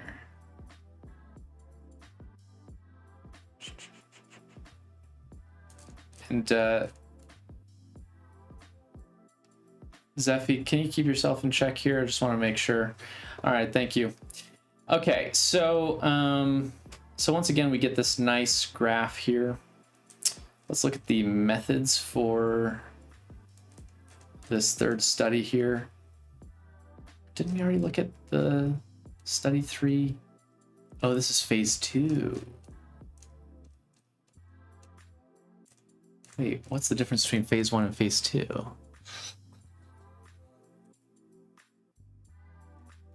Thus far, we've shown people that we have shown that people who lack the knowledge or wisdom to perform well are often unaware of this fact. We attribute this lack of awareness to a deficit in metacognitive skill, that is, the same incompetence that leads them to make wrong choices also deprives them of the savvy necessary to recognize competence, be it their own or anyone else's. We designed a second phase of study 3 to put the latter half of this claim to a test. Second phase. Several weeks after the first phase of study 3, we invited the bottom and top quartile performers from the study back to the laboratory for a follow-up. There we gave each group the tests of 5 of their peers to grade and asked them to assess how competent each target had been in completing the test. In keeping with prediction 2, we expected that bottom quartile participants would have more trouble with this metacognitive task than with their top quartile counterparts. Okay, this study also enabled us to explore prediction 3 that incompetent individuals failed to gain insight into their own incompetence by observing the behavior of other people. One of the ways people gain insight into their own competence is by comparing themselves with others. We reasoned that if the incompetent cannot recognize competence in others, then they will be unable to make use of this social comparison opportunity. To test this prediction, we asked participants to reassess themselves after they had seen the responses of their peers. We predicted that despite seeing the superior test performances of their classmates, bottom quartile participants would continue to believe that they had performed competently. In contrast, we expected, okay, blah, blah, blah. They thought that the top quartile would do fine. They would revise how they rated themselves. In particular, we predicted that they would recognize that the performance of the 5 individuals they evaluated were inferior to their own, and thus would raise their estimates of their percentile. In making these predictions, we felt we could account for an anomaly that appeared in all 3 previous studies. Despite the fact that top quartile participants were far more calibrated than were their less skilled counterparts, they tended to underestimate the performance relative to their peers. Blah, blah, blah. Okay.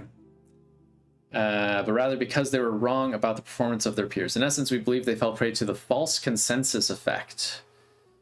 In the absence of data to the contrary, they mistakenly assumed that their peers would there's a typo here. They mistakenly assumed that their peers would tend to provide the same correct answers as they themselves, an impression that could be immediately corrected by showing them the performances of their peers. By examining the extent to which competent individuals revise their ability estimates after grading tests and of their less competent peers, we could put this false consensus interpretation to a test. All right, so what they're doing right now is bringing back the bottom quartile, top quartile, right? And showing them 5 tests from people who are in the middle, and saying, and having them, you know, like, it is a typo in the grammar section. How funny is that? So they're having them look at these tests from the middle section and hoping that that will help them reevaluate their own skills. So, but what they're assuming is that while the bottom quartile will not adjust, the top quartile will. So the bottom quartile will not have the insight to change how they view their performance, but the top quartile will think, oh, these people all did way worse than I did. I should score myself higher. So they go through that, right? It was only 36 folks who came in all. So let's look at the results and discussion. As predicted, participants who scored in the bottom quartile were less able to gauge the competence of others than were their top quartile counterparts. For each participant, we correlated the grade he or she gave each test with the actual score the 5 test takers had attained. Bottom quartile participants achieved lower correlations than did top quartile participants. Not surprising. For an alternative measure, we summed the absolute miscalibration in the grades participants gave the 5 test takers and found similar results. Okay, well, this is the important part. Revising self-assessments. Self-assessment, blah, blah, blah. As can be seen, bottom quartile participants failed to gain insight into their own performance after seeing the more competent choices of their peers. If anything, bottom quartile participants tended to raise their already inflated self-estimates, although not to a significant degree. With top quartile participants, a completely different picture emerged. As predicted, after grading the test performance of 5 of their peers, top quartile participants raised their estimates to their own general grammar ability and their percentile ranking on the test. So they were right, essentially, right? They made this assumption that you don't know what you don't know, and so you're gonna continue to rank yourself highly, even though you did poorly, because it's hard to contextualize your performance if you're ignorant to your own skills or level of skill. And likewise, people who are in that top section, people who are really good at what they do, when they see people performing worse, they tend to recalibrate and place themselves higher and have a more accurate picture of their skill. So that's pretty cool. So quite interesting to see that. Let's see. Most likely in the study they used standard American English formal grammar used in academic settings. No, they did. That is what they were using. They're using this like teacher-based test and grabbing stuff directly from there. So it is standardized, right? It is based on standard American English. I don't think this is a bad use of the test, frankly. Like, I think even given variability, it's not like they're trying to say anything with this. What they're trying to say is how well can you rank your grammar abilities, and I think in general it's probably fine. So let's see. Let's see. The average millionaire did between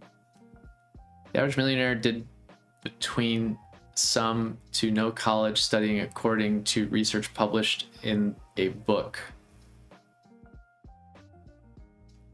Yeah, I don't put much stock in that. You know, people who are millionaires often start off with pretty advantaged pasts, I would say. They've got a lot going for them to begin with. They have the privilege to drop out of college or whatever because they see other opportunity that's available to them. But so I don't necessarily like, if you look at the average college dropout,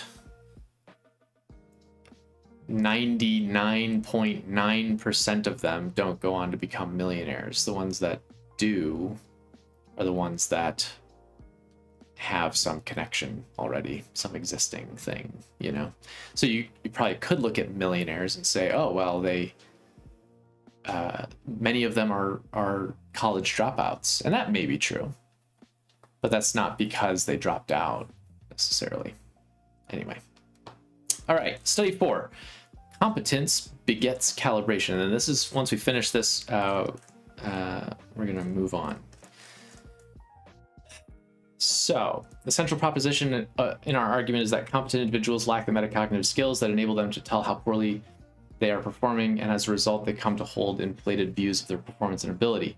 Consistent with this notion, we have shown that incompetent individuals are unaware of their deficient abilities and show deficient metacognitive skills. The best acid test of our proposition, however, is to manipulate competence and see if it improves metacognitive skills and thus the accuracy of self-appraisals.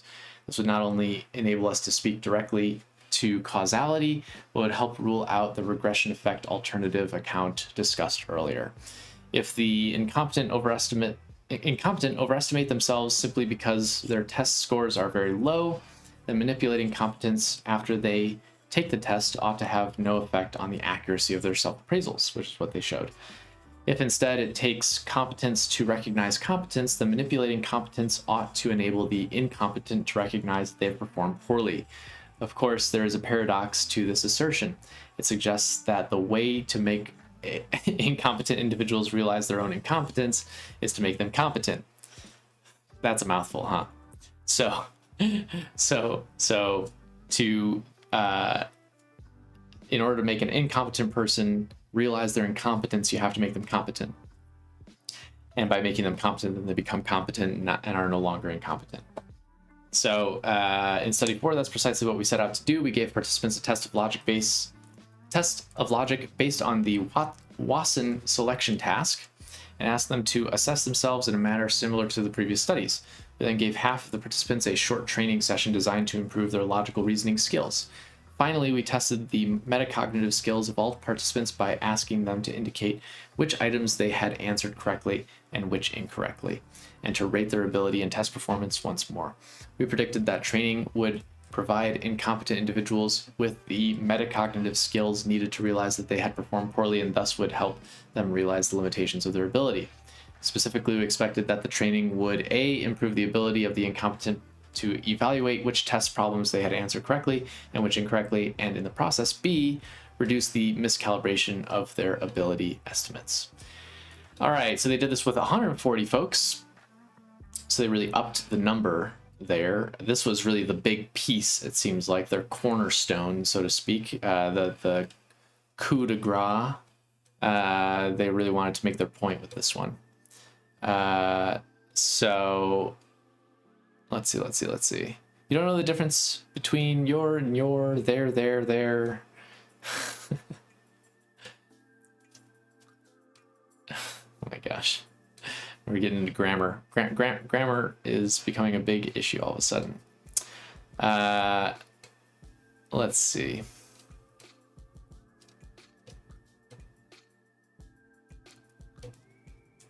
That statement makes your brain goes in circles. So competent just means you're good at something. So, or you are, you're able to do something well enough, right? So to phrase that sentence from before differently,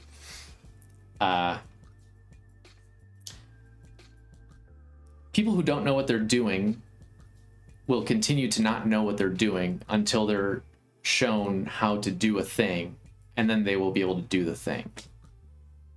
kind of. So you will never be able to do the thing until you're shown how to do the thing, which is a paradox. Because if you are not able to do the thing, then you will never learn how to do the thing until you learn how to do the thing. So hopefully that helps. All right. So they got 140 Cornell students. Let's see. Participants completed the study in groups of 4 to 20 individuals. They were told that they would be given a test of logical reasoning, blah, blah, blah, blah. We already went over this stuff. A random selection of 70 participants were given a short logical reasoning training packet modeled after work by Cheng and her colleagues. This packet described techniques for testing the veracity of logical... What word is that? Syllogisms? Syllogisms? I'm going with syllogisms. Such as the Wasson selection task. The remaining 70 participants encountered an unrelated filler task that took about the same amount of time, 10 minutes, as did the training packet. So the training packet was only 10 minutes. You only got 10 minutes with the training packet. And they were like, good luck. Read as much as you can, and we're going to make you competent at doing this thing. Afterwards, participants in both conditions completed a metacognition task in which they went through their own tests and indicated which problems they thought they'd answered correctly and which incorrectly. Participants then re-estimated the total number of problems they had answered correctly and compared themselves to their peers in terms of their general logical reasoning abilities and their test performance. So, do they have a nice graph for us? They do. Do they have multiple graphs for us? They don't. Oh, bummer. Okay, well, let's go back here then. What did they find?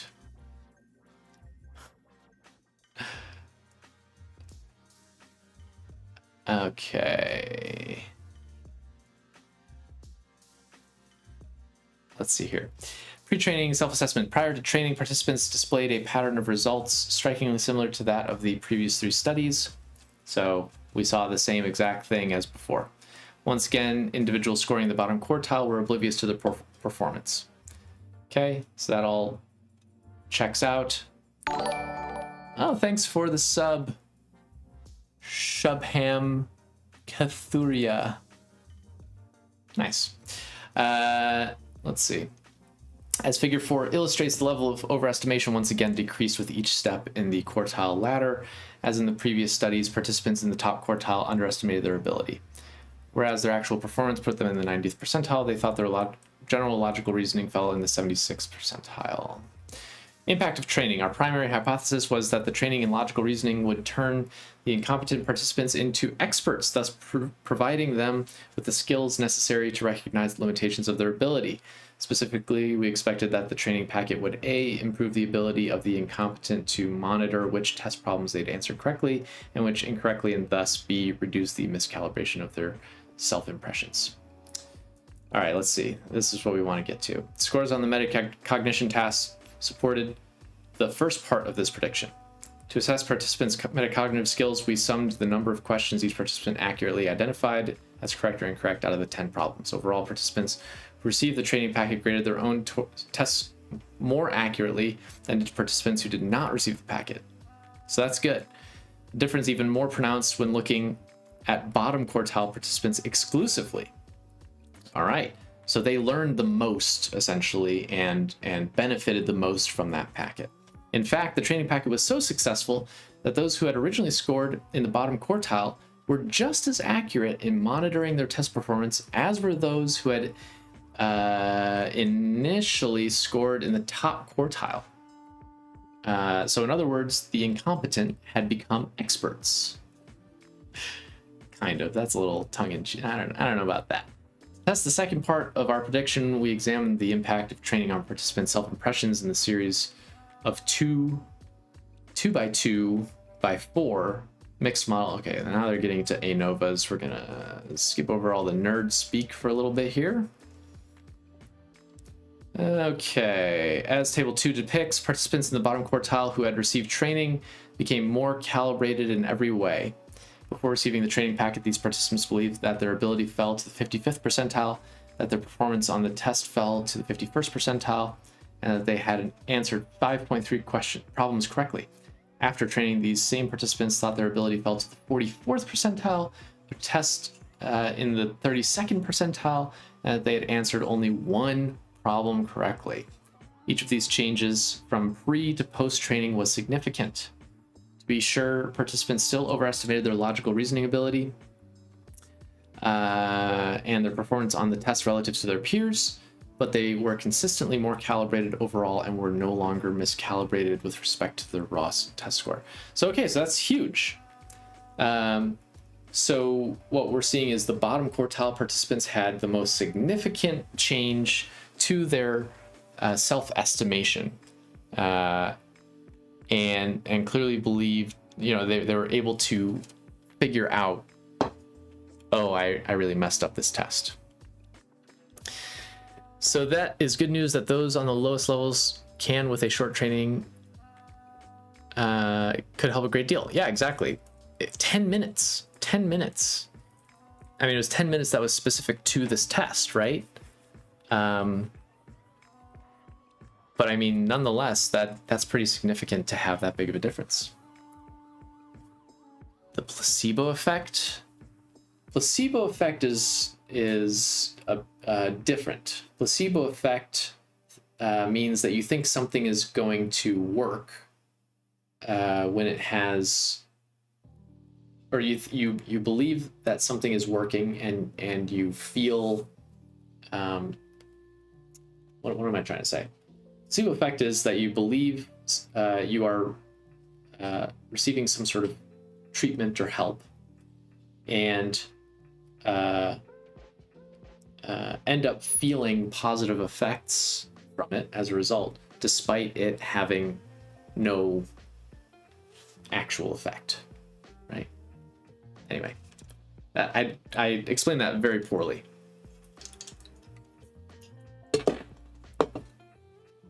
All right. Okay. Let's see here. So, general discussion. In the neurosciences, practitioners and researchers occasionally come across the curious malady of anosognosia.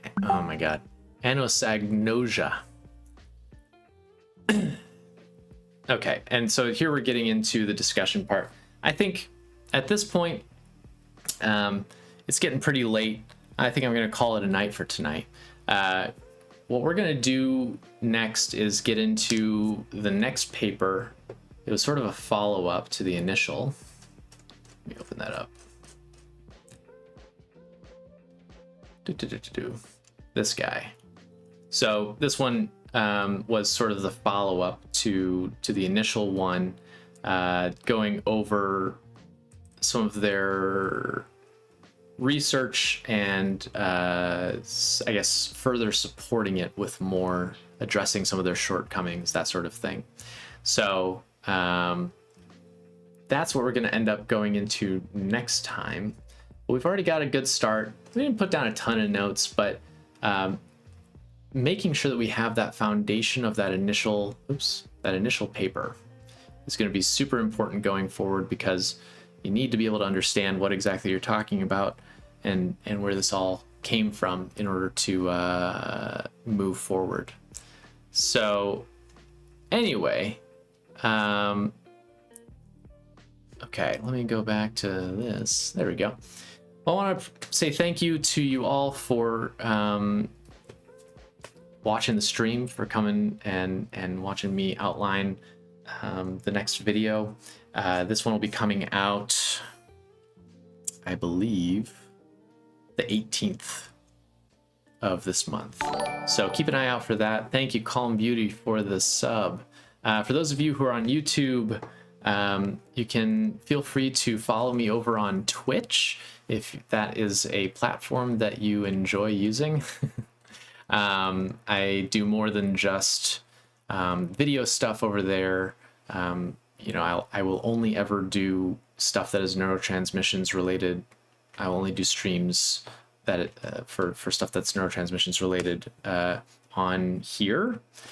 on YouTube. But if you want to see other stuff outside of the YouTube realm, feel free to follow me over on Twitch, where I also stream this stuff. So you can sort of catch all of it in one location if that's appealing to you. But I really appreciate all of you guys for hanging out and talking with me, and I hope you have a good night.